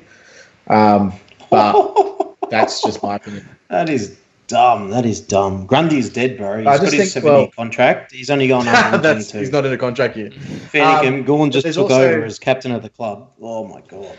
Yeah, and captain's curse. He's also proven to have a really unreliable body, unlike Grundy. So, unfortunately, unreliable. Until he started actually playing football games, which was only 3 years ago, he was in and out of the team about 5 or 6 years in a row. He averaged 6 games a season. Yeah, but ruckman take longer to develop. Yeah, so but that wasn't big. Yeah, I know that wasn't. And you think now that Gawn's established, that is what he's going to be doing every second week and playing 6 games? It was body related. Get on straight, bro. It was definitely body related. I still think Grundy's got another level to go to. I think his contested ball around the ground will hold him in good stead for me. So it's just a difference of opinion. You know, it's like 31. He done his knee injury, right, in 2017 where he missed half the year. his year before that and the last 2 years, in total, he's missed one game. Yeah, I agree. But before that, well, you can't not agree because they're facts. Didn't he do? He was like a baby. Didn't he do 2 ACLs? Didn't he do like 2 He was ACLs? a kid. He was back probably to back? he was sucking back He's some had durries. constant Yeah, I issues know. for his entire career. Yeah, he Actually, didn't have the right frame of mind too. He was, and he's the first one to admit this. He was too busy smoking and being a fucking wannabe hipster. He wasn't taking AFL seriously. Maybe he'll start the guy painting that like said Dane Beams. Who's the guy that just said he had back-to-back ACLs? Who was it? Chris. Yeah, Chris. Hey, no, actually, thanks for that because I'm going to absolutely fucking destroy Brett now because what did Gorn do after his back-to-back ACLs? I don't know if fucking that's accurate. Well, he definitely was injured over those years. That's right. We'll just quote you. Just say it. Oh, but Chris from fucking Supercoach Insider said. No, but But he did. He had big injuries over the 2 years before he started going big. Chris is literally googling Max Gorn injury. Injury history, actually. I'll bring it up for you so you know. Hey, good times.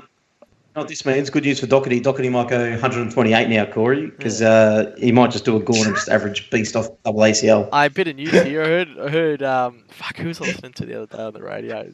Fucking the real hipster approach around the AFL at the moment. A lot of the, I think it was Max Gawn talking. A lot of the hipster players smoking their own meat, like.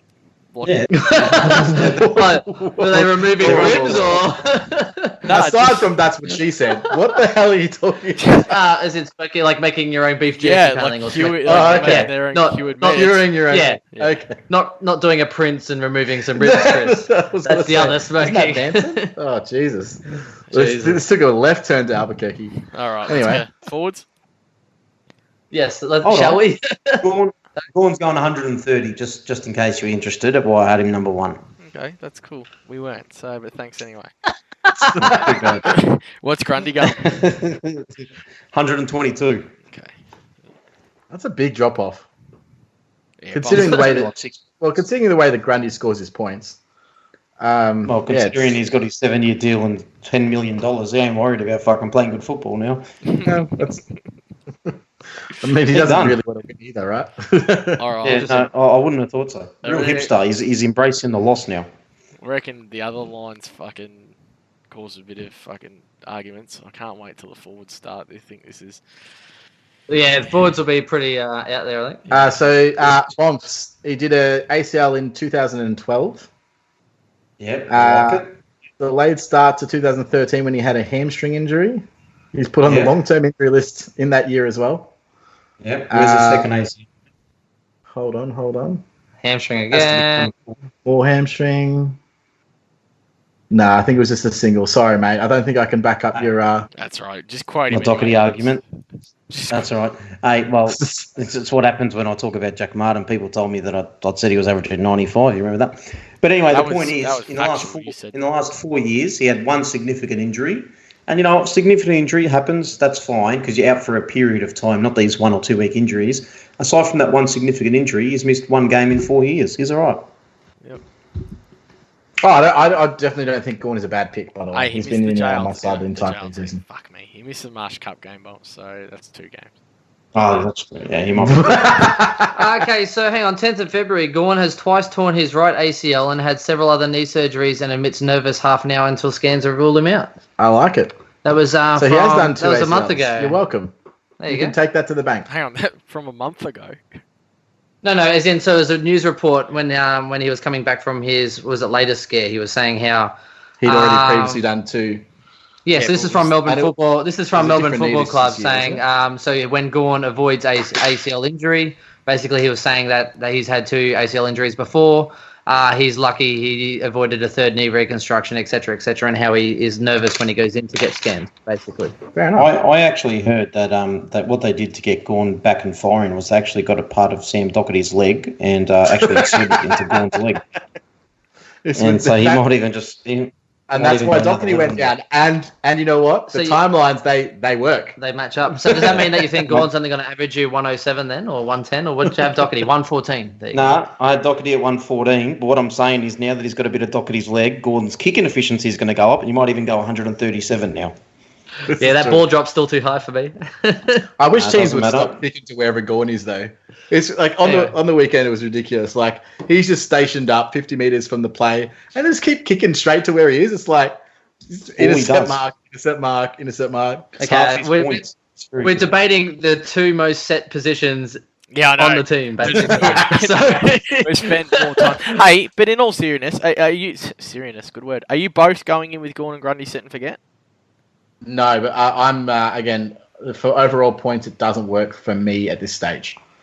Fucking. I have both of them in, but it's really hard at the moment with all these expensive If there were rookies. better rookies, I would 100% set and forget any day of the My week. problem is that if I have Whitfield and say Dusty Martin in my side, then all of a sudden, there's lots of value in the forward line, but all these rookies are quite expensive. There's no cheap rookies to go guns, and rookies approach so much. So anyway, that's another story. Yeah, I just think they offer It's too much. it's just if they were I haven't even midfielders told of you this that, yet, Corey. if they were midfielders or they were forwards, like you'd 100% lock them in. It's just fucking.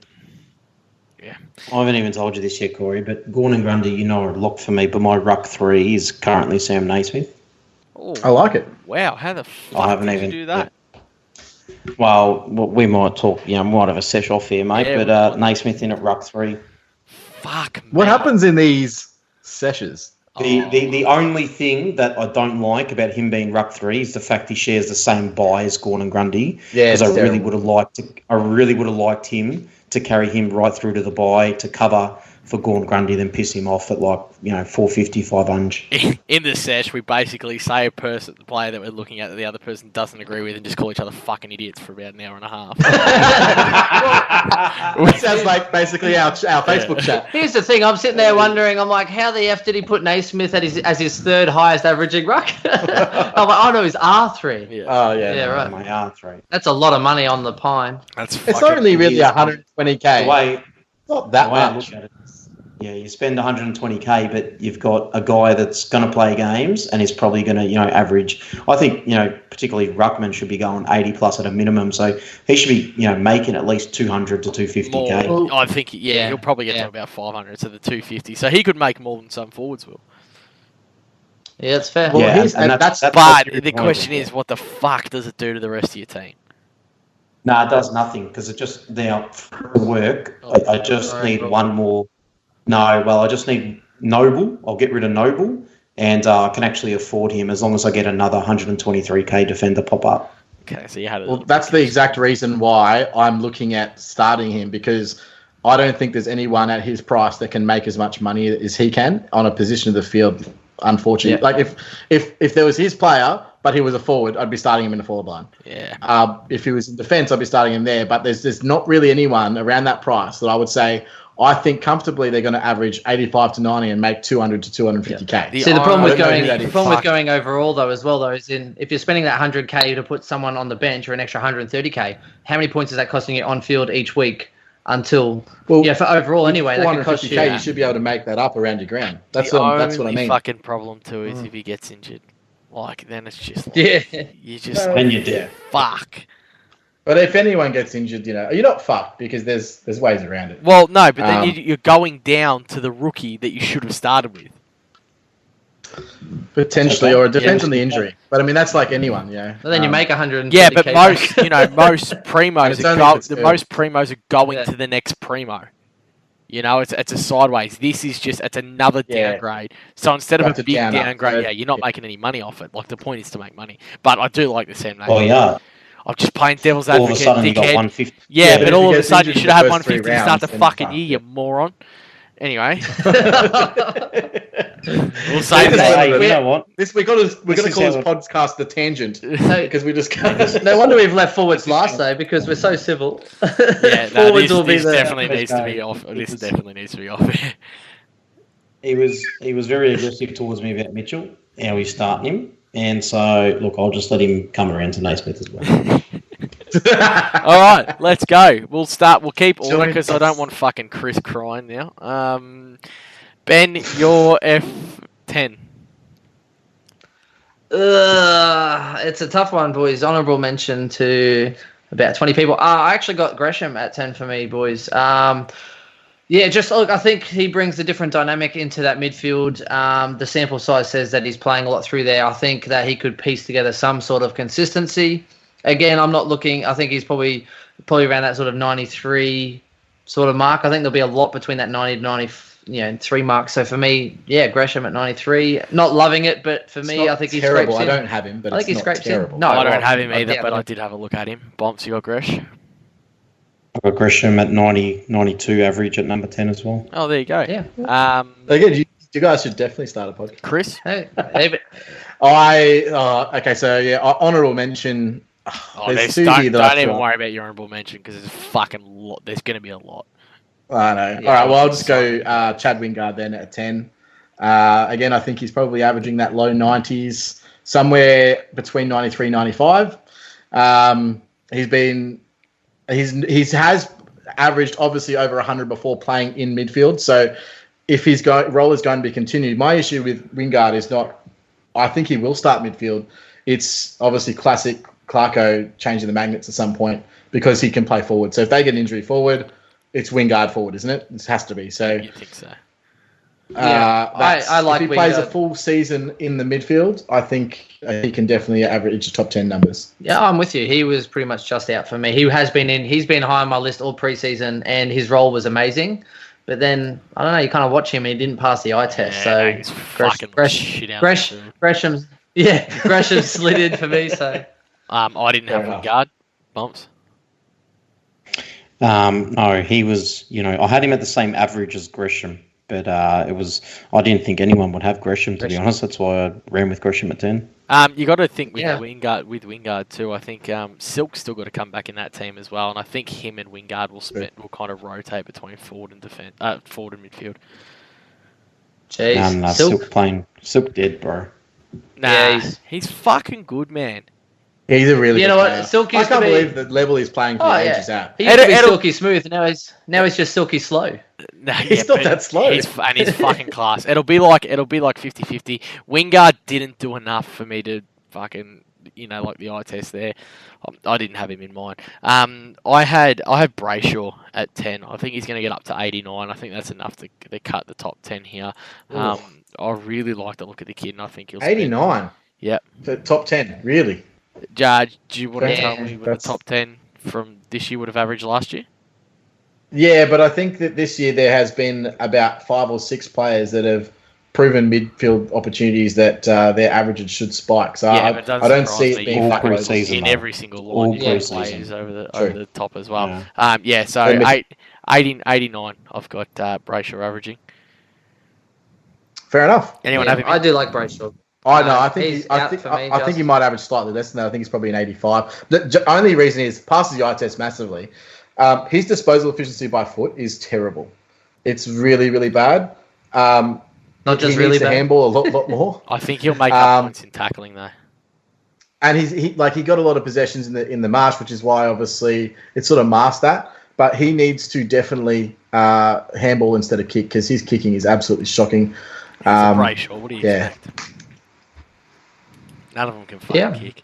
I like the pick. I just don't have him. So Bumps. I you got him? Brayshaw sitting at 8th position at 93 average. All right. Move on to Ben's 9. 9, I have Jeremy Cameron from GWS. I hate key forwards, and he'll be frustrating as hell, so I won't put him in my side. But he has some really strong games with a big ceiling. I see GWS winning a lot of games.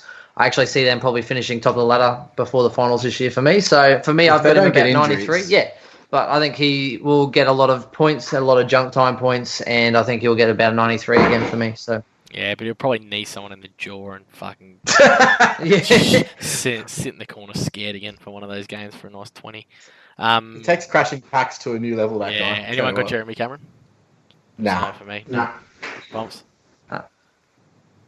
Nah. Chris, who was your 9? Jack Stephen came in at number 9. Yep. I think he might hit the 95 mark, maybe slightly more. But Fuck. again, eye test was awesome on Monday night. Yeah, Monday. However, I was sort of like a little bit miffed. Were they just passing it to him because he's want to get him into the they play? did say that on the commentary early. I Yeah, think I was Jonathan like- Brown said, of course, they're going to give him the ball early because they've got to make him feel comfortable. But yeah, he was obviously looked fit. He was hitting a lot of marks in the league, which I love, especially from a midfield player. His use was pretty good. I like what I see. I think that he's possibly the best of that sort of low price, mid price selections. But really liked his role, and I do think that he's got opportunities there to be top 10. We spoke about it on pod the other night. How was the fucking stiff arm through the midfield? Yeah, that was incredible. Just like, I don't know who went to tackle him, but it was just like, get the fuck out of my way. I just love when he runs as well. His hair is like bobbing along, but his head doesn't move. Fat little legs are just fucking going at 100 miles an hour.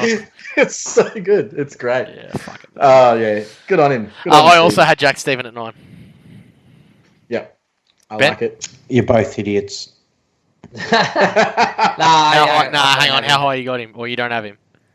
No, I don't have I got him at number 4. Yeah, I knew you. He's at number 4, Corey. Averaging 98. Okay. That's not too bad. It's only 3 points off where I was, looking at him for. So I'm highly considering starting him in standard, and I think he's got a lot of merit. That's right. I think 90 plus. When I go going down to Naismith, then I'll be able to afford him. That's why I did. Well, there you go. Bomps, I am absolutely all in now on Jack Stephen. Who is your 9? Yeah, I like it. Who is your 9? My 9th position was Segler at 92. I don't hate it. He's in my. He was actually just outside. There's 2 players that I'd love to put there, but I actually think it's probably a little bit closer to 90, and I don't think that's necessarily going to make it this year. I do like to. I got Segler at 6 with 95. Whoa! I love it. I've got Segler at 7. Based on, if he is the number 1 ruck, I think he'll average you 95. And if he's not the number 1 ruck, then he probably won't be on the side. And he has stood up well against the players he's played against. The first Marsh, he was the number 1 ruckman. And I thought he rucked really well in that first half against Gorn. Yeah. Yeah. I thought it was good too. Yeah, and what I've actually really liked is that he's getting around the ground seems to have improved as well.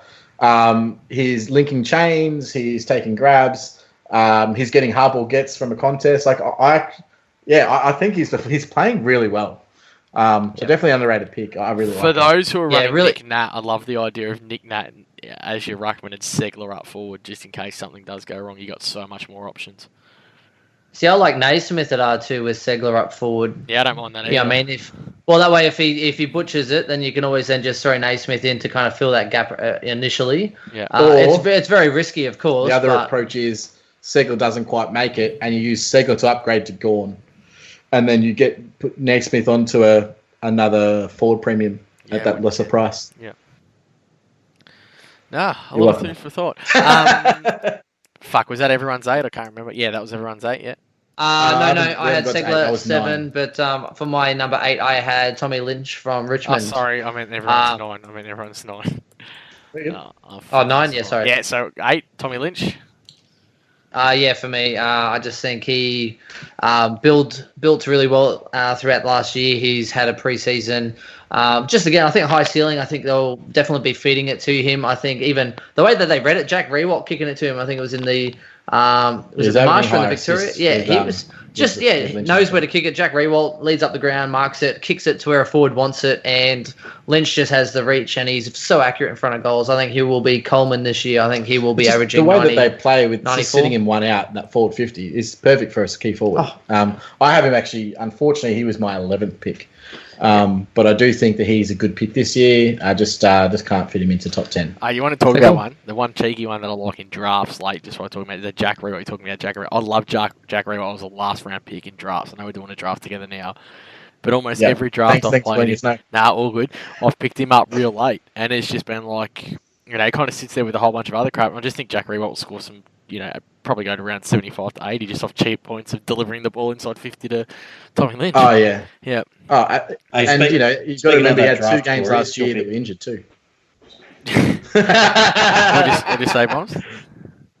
I said, speaking of that draft, that's your pick. Oh, is it my pick? No, I took my pick before. Not responding to any of my texts or anything? I've not touched my phone during this whole pod. Even Brett's texted me to say it's my pick.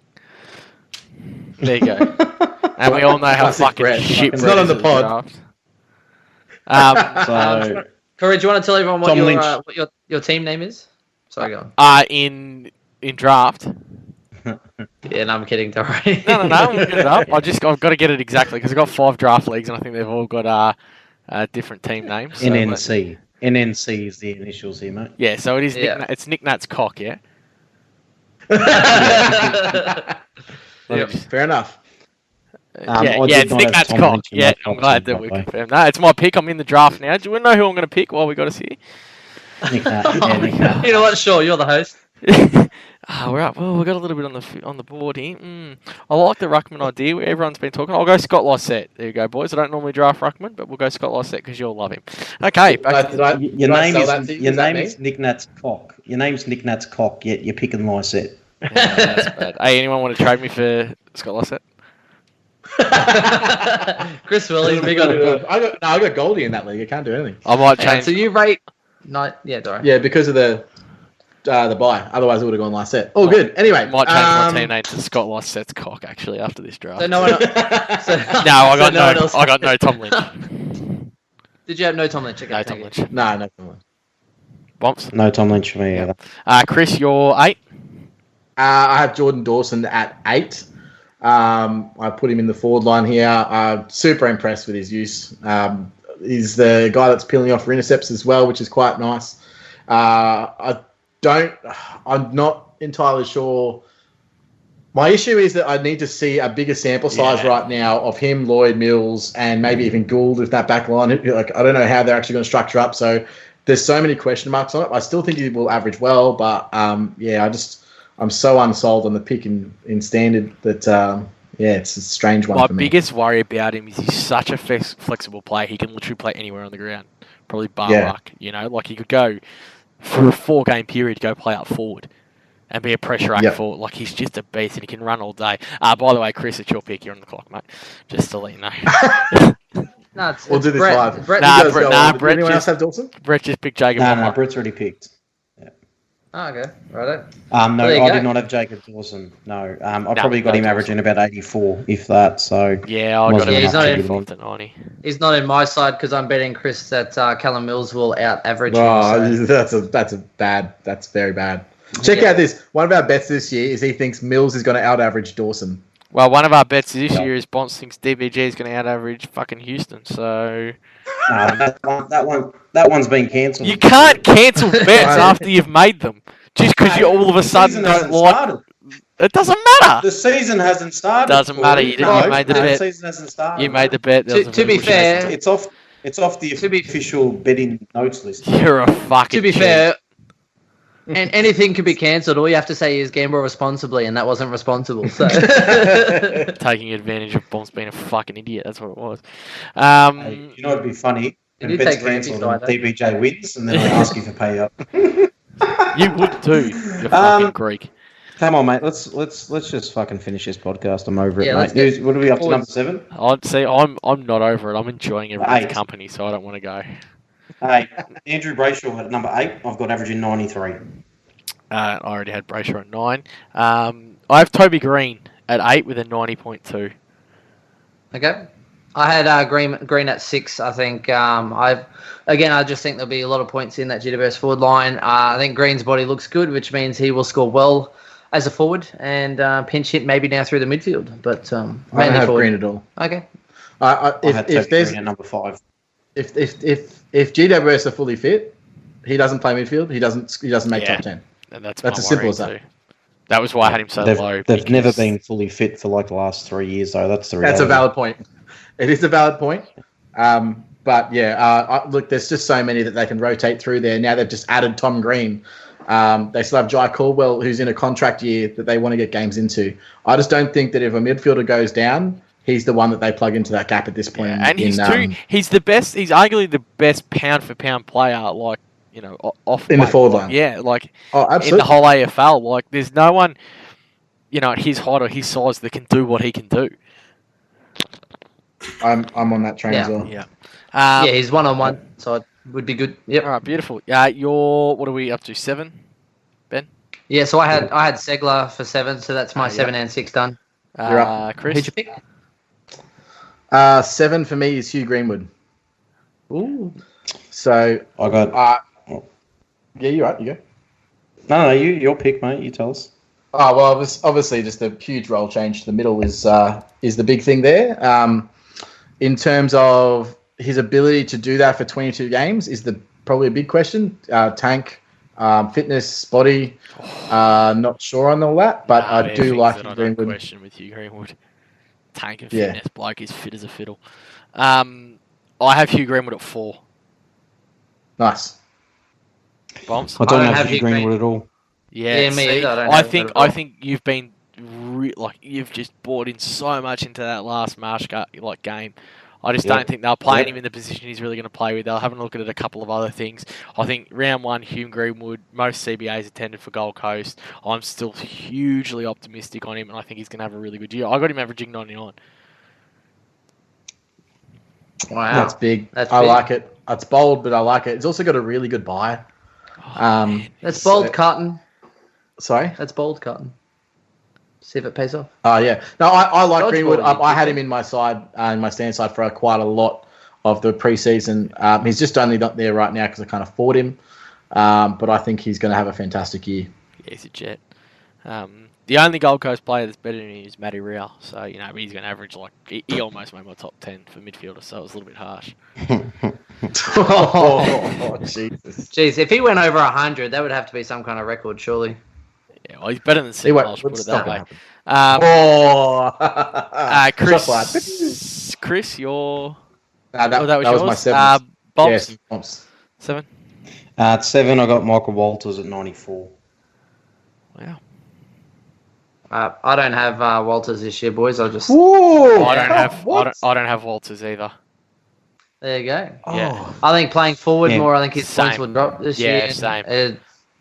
He'll still be good. I think he'll still be a low 90 player, but for me, he's kind of around that 92 sort of average mark. I think he drops about 8 Wow. points. Okay. Or less midfield, I think he'll be impact.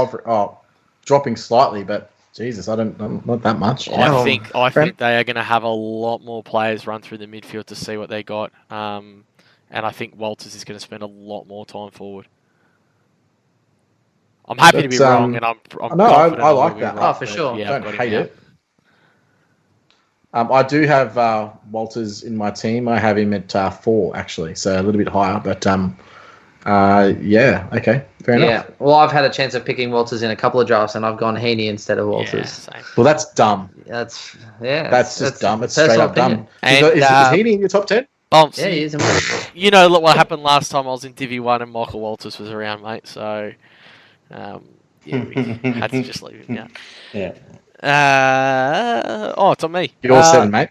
I got Jordan De Goey here. I think he's going to have a lot more midfield minutes. Oh, I think he's going to average 92, and I think that'll be enough to get him into the top 10. I think that he will spend a little bit more time on ball this year. He won't become a full-time midfielder. He'll still kick goals, and he's super dynamic, and he looks fucking fit as. I reckon he probably, out of everyone in the AFL, is probably the closest to Brett for Saturday night roots as well, Jordan De Goey. So I'm expecting a fucking big year from him. That's fair. I don't have him in my 10, boys. So I am big on De Goey though as well. But yeah, just again, there's so many forward options. Yeah. I don't have him either. Chris? no, I don't, but I would love to see him average that much. He's got the talent, and if he plays midfield, that's 100% what's going to happen. But I just don't. I can't trust them to stay with that system. If they're not scoring, De Goey goes forward. That's as simple as it is. Brett just sent me a text. He's got De Goey at 1, just in case you were all wondering. Beautiful, because no wonder he's dirty. I picked him up in draft then. Yeah, he'd Brother. be fucking filthy. Bombs, did you already do your 7? Fuck, can't even remember what the fuck's going on here. Yeah, I kicked us off we're there. back to Walters, 6, mate. mate. Yeah. All right, beautiful. That's right, Schnee Walters. 6 for Ben. So 6, I had Toby Green. So I'm out for this one, boys. Chris. Fuck. I had Chris. It's all good. I had Darcy Parish at 6. Oh, he was my 11. He was fucking in the 10, then I knocked him out. I love Parish, and I'm slightly biased, maybe a little bit, but his role looked perfect. I think in March 2, he probably played way too much forward for my liking, but he started kicking goals, so I think they just left him forward. And I'm not exactly sure yet on that Essendon setup and how they're moving forward. So fucked up. Yeah, well, they've still got Heppel to come back. He'll miss first round and probably 2 or 3, but I do think that Parrish is going to be in their mid mix definitely this year, and it's part of the reason why I don't see Smith as a very good option. But we'll discuss that when we get to it. Did anyone else have Parrish? Or? I did. I had Parrish at number 5 for me. Again, I am also big on Parrish. I think forward midfielders, I think you'll get a fair chunk of that pie. Darcy Miniguns Parrish, I think he will get some natural progression. I think he will get more responsibility through there. And I think, picking midfield forwards that are getting a lot of time in the guts will be the key again, as we saw last year, those midfield forward range. Would it surprise you guys to know that Parrish averaged 96 once Devon Smith got injured last year?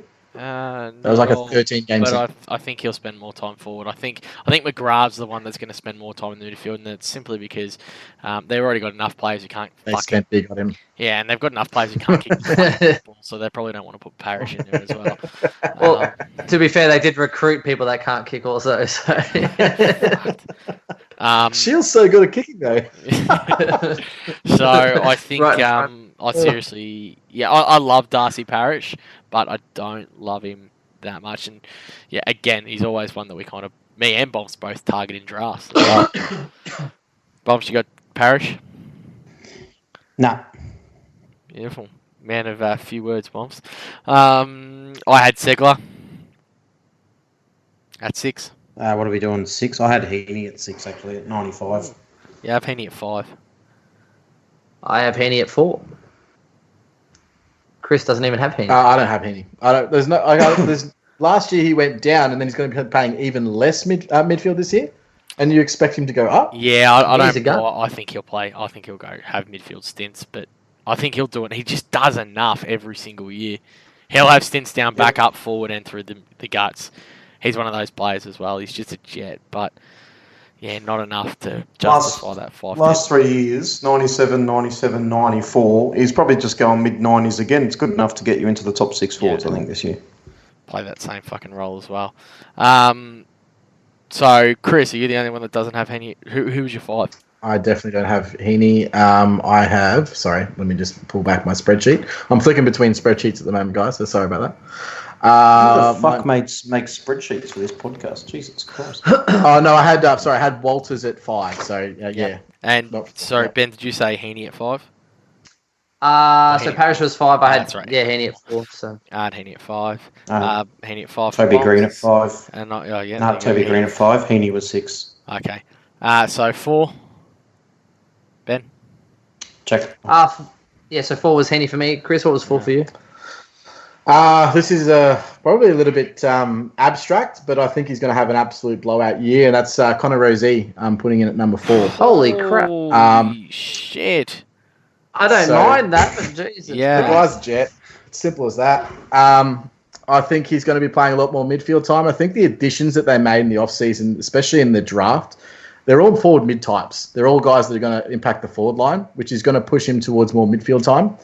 If they're going to win games, he's going to be a big part of it this year, and I definitely see him as a huge impact for that side. So you're seeing like a Bontempelli rise then when Bont was playing that forward. That guy that can take the second year and go up almost to 100. I think it's probably not that high. He I looked think it's like fucking good in the JLT around the ball.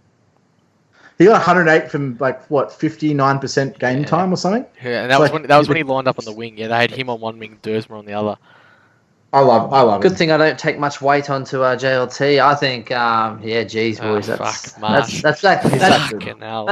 that's worse than Darcy Byrne-Jones, that one. He proved last year that when he gets runs through the midfield, he can absolutely dominate and tear it up. I love it. It's not like we haven't seen it. If it was the first time we saw it, I'd be like, yeah, fair enough. But it's not. All he's got to do is hit that consistency, and he'll be. That's fine. Yeah. I think Bomps is a bit deflated here, boys. Are you still there, Bomps? Yeah, no, I'm somewhere here, mate. Yeah. Did you like the Rosé pick, or you're done with it, mate? I like it because the only reason I do like it is because he was my first pick in draft this year because I was very paranoid about him just escaping because, in the keeper league we got and whatnot. So I'm optimistic about him, but I haven't got the balls to put it on the line to say he's going to end up in the top 6 forwards. I only got the balls to say he's going to go here, to be honest. Yeah. Definitely not on my list. No. Yeah, no, my not on mine either. My 4 was Greenwood. Bombs your 4. Jack Stephen. So I had him at 98. All right, beautiful. Ben, do you just want to go through your 3-2-1? Okay, number 3, and I gave this guy so much shit last year, the trap man himself. I've gone Petrarca, boys, number 3. Yeah. Number 2 is Dusty, and number 1 is Whitfield. And the reason, boys, is that do you know what I mean? What the fuck?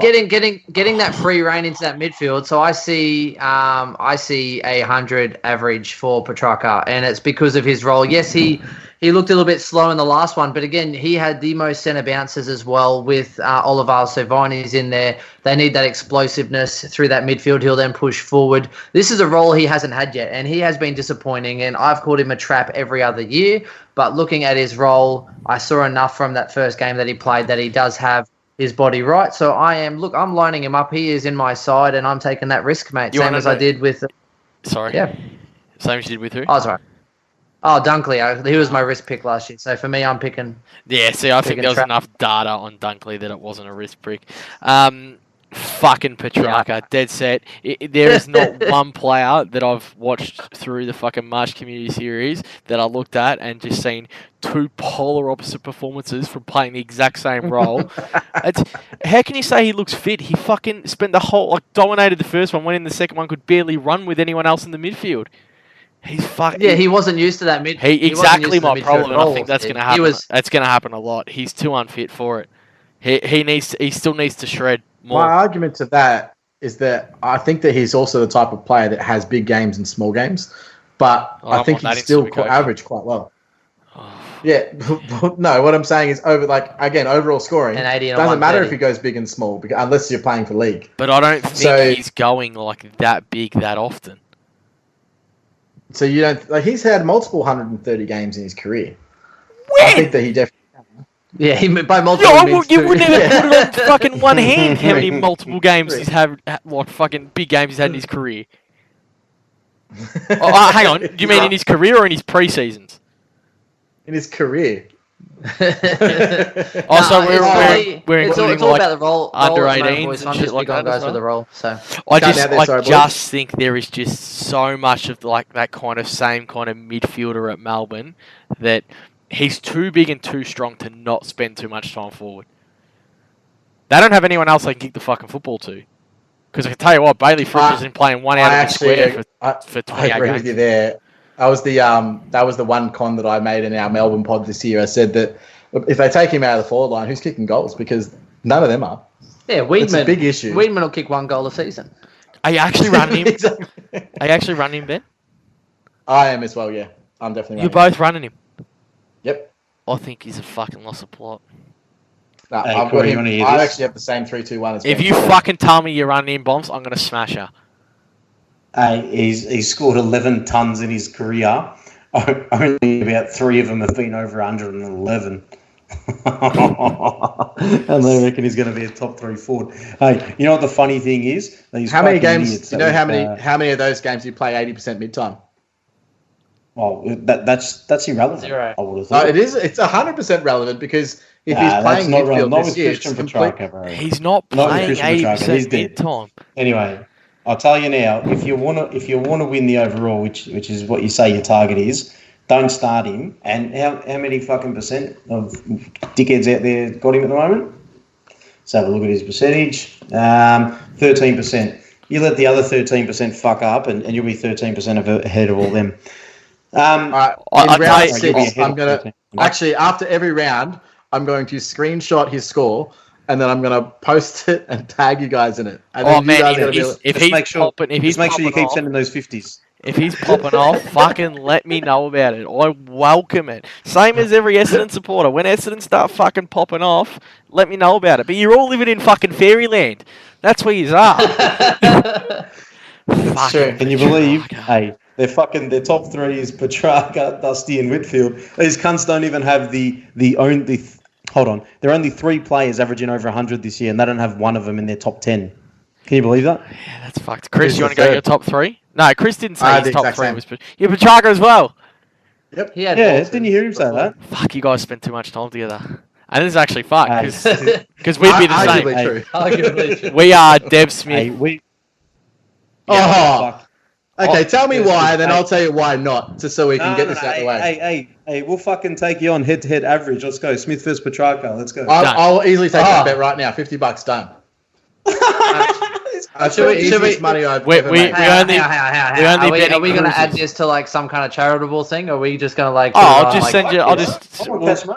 I'll post a slab of cruises to your doorstep. So I know you guys, the cruisers down there south. That's not the acceptable beverage of choice up here. So no, stuff it. No, stuff it. Make it 2 cruises, and you have to watch the other mob drink it.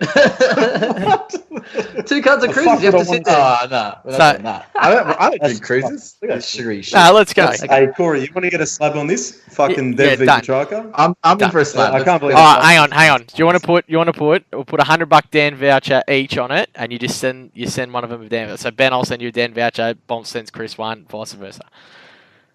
Yeah, that sounds good. Petrarca versus Devon Smith. Yeah, I'm in. Now, I know you happy with the 100 bombs. So how many? Bombs isn't. He's like, he'll get rid of this before the season starts. How many games they need to play? Min 16, I would have thought. Otherwise, the bet's what, null and void? Null and void. Yeah. And we're going average. Okay. 16 average. Yep. Done. Yeah. Virtual handshake. I'm shaking. Bompsy, you good with that? The whole world's going to know about this. Nah. Okay, he's in. All right. Oh yeah, cool. I'm in. Fuck it. Hey, tell you what, I might even send you a Supercoach Insider hat once we win. Yeah, done. We'll send you a stubby holder as well. Stubby holder. Okay, then I have to cheers with the stubby holder. I'm fucking all down for that. It'll be fun. Hey, you'll make some banter during the year. Yeah, that'll be cool. And it'll be good at the start of next year anyway. Fuck, I did not think we'd be getting on here making bets. Dev Smith, boys, it's simple. You've seen... I've got my notepad here. I've got bets with autistic insiders. And then I've got Dev Smith. Before we start getting some freelance guy coming over here just destroying us for that joke, calm down. Just know your role. Hey, keep going. Is it fucking $100 Dan Murphy each, or is it shared between us? Nah, each. Yeah, each. Yeah. Yep. Okay, so the bloke had played... Can I just say that was Bomps making that joke? I'm in no way associated with that joke. All right, sorry. He's got to be somewhat kosher. Okay. Regarding ability. Bomps throws that word around every single week, so he doesn't mean it. It's yeah. Oh no, I know that. It was we don't care. We do apologise, community, if anyone takes offence. Just let us know. We've had people let us know for things that Bomps has said before. Trust me, it's always usually fun. just fucking block as well. Don't we? No. Anyway, what's your block list like? Yes. What that we've blocked? Okay, so how Devon Smith? Yeah. No, Bomps. Oh, it'd be long. What? So Dev. So Bomps, was that Devon, Dusty, then Whitfield? Yeah, I got Dev Smith at 106, Dusty at 108, and Whitfield at 115. So mine is 106 from. Hang on, mine is Smith 100.1, Whitfield 110, Dustin Martin 113. No wonder you boys laughed at me saying Devon Smith was a stepping stone. Yeah, that was it. Yeah, no shit. Anyway, can I give a easily top? For Can we talk about Dev Smith? All right, shut the fuck up, Bombs. So, you haven't said a word for about half an hour. All of a sudden, Devon Smith comes up. You fucking...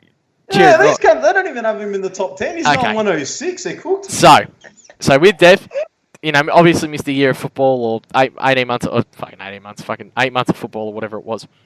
Come back in, the first day, I'll tell you, the first half, you didn't really see much. They're putting a lot of those kids through there.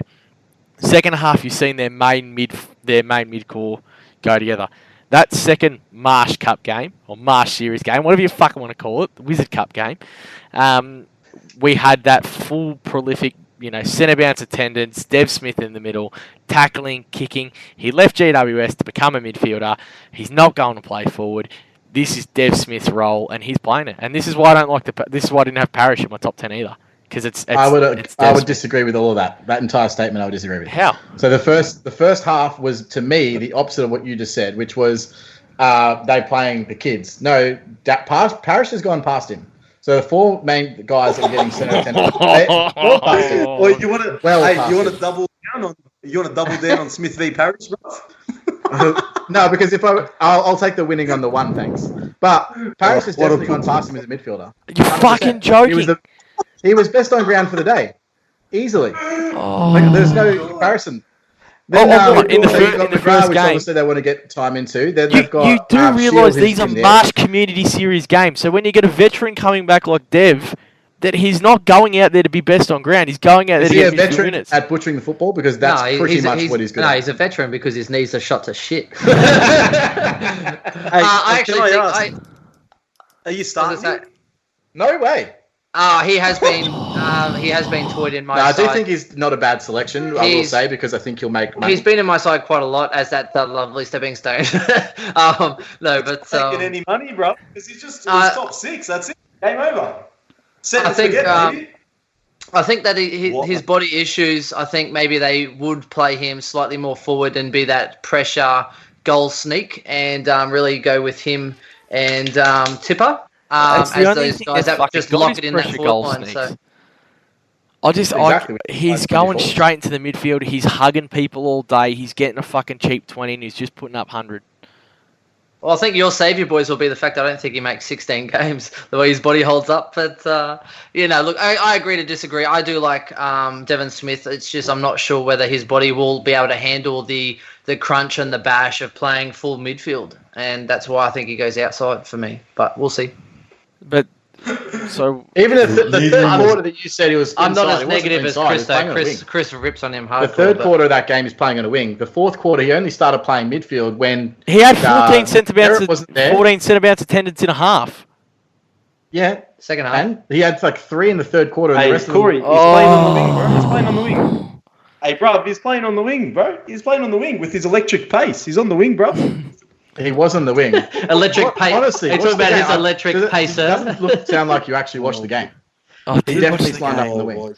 This is blown up. Hey, Corey, who do you have? You have the same 3-2-1, do you, Devon? Yeah, but I have Dusty and Whitfield switched around. Okay. Ooh, okay. Yeah, I completely disagree. That with makes you your guys Devon on Smith pick much better. I got Dusty at 1. I suppose that's that. Otherwise, if we all had the same opinion, yeah, that's fair. Wouldn't Supercoach be the easiest game of all time? We would just all. And Chris loves pushing his opinion on other people. That's kind of what I do. That's what you do. It is the easiest game of all time, bro. That's true. Fuck Oh my god, you got Dev Smith, top 6 forward sitting at 330. He's got picking him. Let's get polls up too. We'll both get the same poll up. So however the fuck we want to word it, let's get it up. Bro, it's a no contest. It's actually a no contest. Yeah, I feel bad.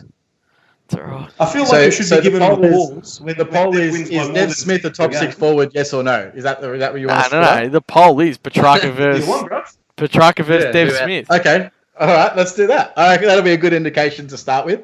Start a poll. That's right. We're doing this now. I like it. A good indication of the semi-challenged community. Let's get their opinion on who's better as well. They've probably been listening to your podcast. Oh mate, Bombs legit. I've never had anyone whack their own fucking fan base more than Bombs. You should see this. You should see him in Patreon, mate. All he does is get in there and just whack everyone that's fucking paying for his advice. Oh Jesus. They come for the Supercoach advice. They stay to get punched in the face. They stay for the banter. Oh my god, he's actually not running Devon's but I closed down the page, bro. To be fair, I did have him for a little bit there at F5. I've now pushed Stephen. And then what happened? Did you watch Petrarca fucking sput it up in the second Marsh Cup game and decide that I need him instead? Nah, I haven't moved Petrarca since he started playing midfield. Oh, this is a lot. Honestly, but they could be saving 100k and be getting Devon Smith, who's going to be top 6. I'm actually surprised that no one had Jack Ziegler. I think he probably averaged 85 to 90, but I don't think it's anywhere near top 6. Oh my god, he's going triple figures, bro. Okay, yeah. I could totally. Even the year that he averaged, he played pure midfield, he only averaged 97. So I don't know where you see 106 coming from. Don't worry, bro. He's got progression. It must be because Essen is such a better team. Standard deviation. It's probably because he's got to tackle so much fucking more because no one else in that team's going to do it. Yeah, exactly. No one else in Essendon's getting the points, so someone might. That's a landslide. It's fucking Devon Smith on 105. The next closest. Can we just say to the Bombers supporters out there, we don't hate you, but your team does suck. Oh man, no, dead set. I fucking hate you all. Get fucked. Hey, I think. Hey, we lost 1/18th the other week, Corey, and we probably just gained 1/18th back because of these guys. So hot as just yeah. No, I'm a big fan of RS. Even though it's I'm actually so stunned. I am so Oh, stunned. did you see that game where Dev Smith gets on the half-wall flank completely open and has to hit a 20-meter chip to get an open goal, and it goes straight into a guy 10 meters in front of him? Oh, that was really good. Did you see when Petrarca fucking didn't touch the ball for Hey, that was fucking a hustle job to 100%? get you to bet against us, you fucking dickhead. It was a hustle play. It was a hustle play. Yeah, you're just being hustled by Deb Smith himself. Told you, we make phone calls. You probably sent an email out. Probably didn't work. No. But you gotta pick up the phone if you want. Yeah, you got to pick up the phone. Yeah. Makes sense. That's I why. let that. That's why they just don't reply to you, bro. Done. All right, boys. Let's move on from that because we did dwell on that. It was all in a little bit of fun there. Well, it's You'll- interesting. That finishes, doesn't it? That does. That wraps us up. Yep. But we'll go for a little bit of a special, a little bit of a specialty here. Your number one, we'll go cash cow on the year. Ooh, cash cow. Probably Mark Pickett is probably the one that makes the most money. I'd say. I think we're all going to say Pickett. But let's do something. Let's fucking You're pick going someone Pickett. other I'm than Pickett. going. Other than Pickett. I'll pick someone other than Pickett. Oh Yeah. shit. Okay. Now you fucking tested me. I'm I'd going Real for me. I think Real will absolutely smash it. 200k. I think he averages 85. I think he will have some good enough games to spike up cash. it definitely makes money. That's for sure. Naismith then. Number one cash cow. All right. I don't really know. Probably maybe Rankin. Yeah, I don't mind that. I don't know. What he's going to have. We haven't seen a body of work of AFL footy to see, but he was a champion data love child in the juniors. I've just off the top of my head, his champion data points per possession was the highest ever recorded. So he doesn't rack up a lot of appeal, but when he does, he either kicks goals or creates from it. So I can see him if Gold Coast can get their act together and actually turn it around like they have looked like so far in the Marsh. I think that he could be a really good cash cow this year. Yeah, mine was Matty Rao, but for the purpose of being exciting, I'll go Brendan Zerk-Thatcher, simply because I like him. besides fucking Who else is getting those points? yeah, besides Dev Smith tackling people, there's gonna be plenty of ball between him and Hurley, fucking just floating, taking intercept marks. Someone's gonna score something. Bumps. Buderick will make the most amount of dollars, I reckon. Ooh, I like that. It's decent. yeah. Playing a half back, racking up the pill. He's gone for the extra 100k value that he can already select instead of Matty Rao too, so he's fucking cheated there.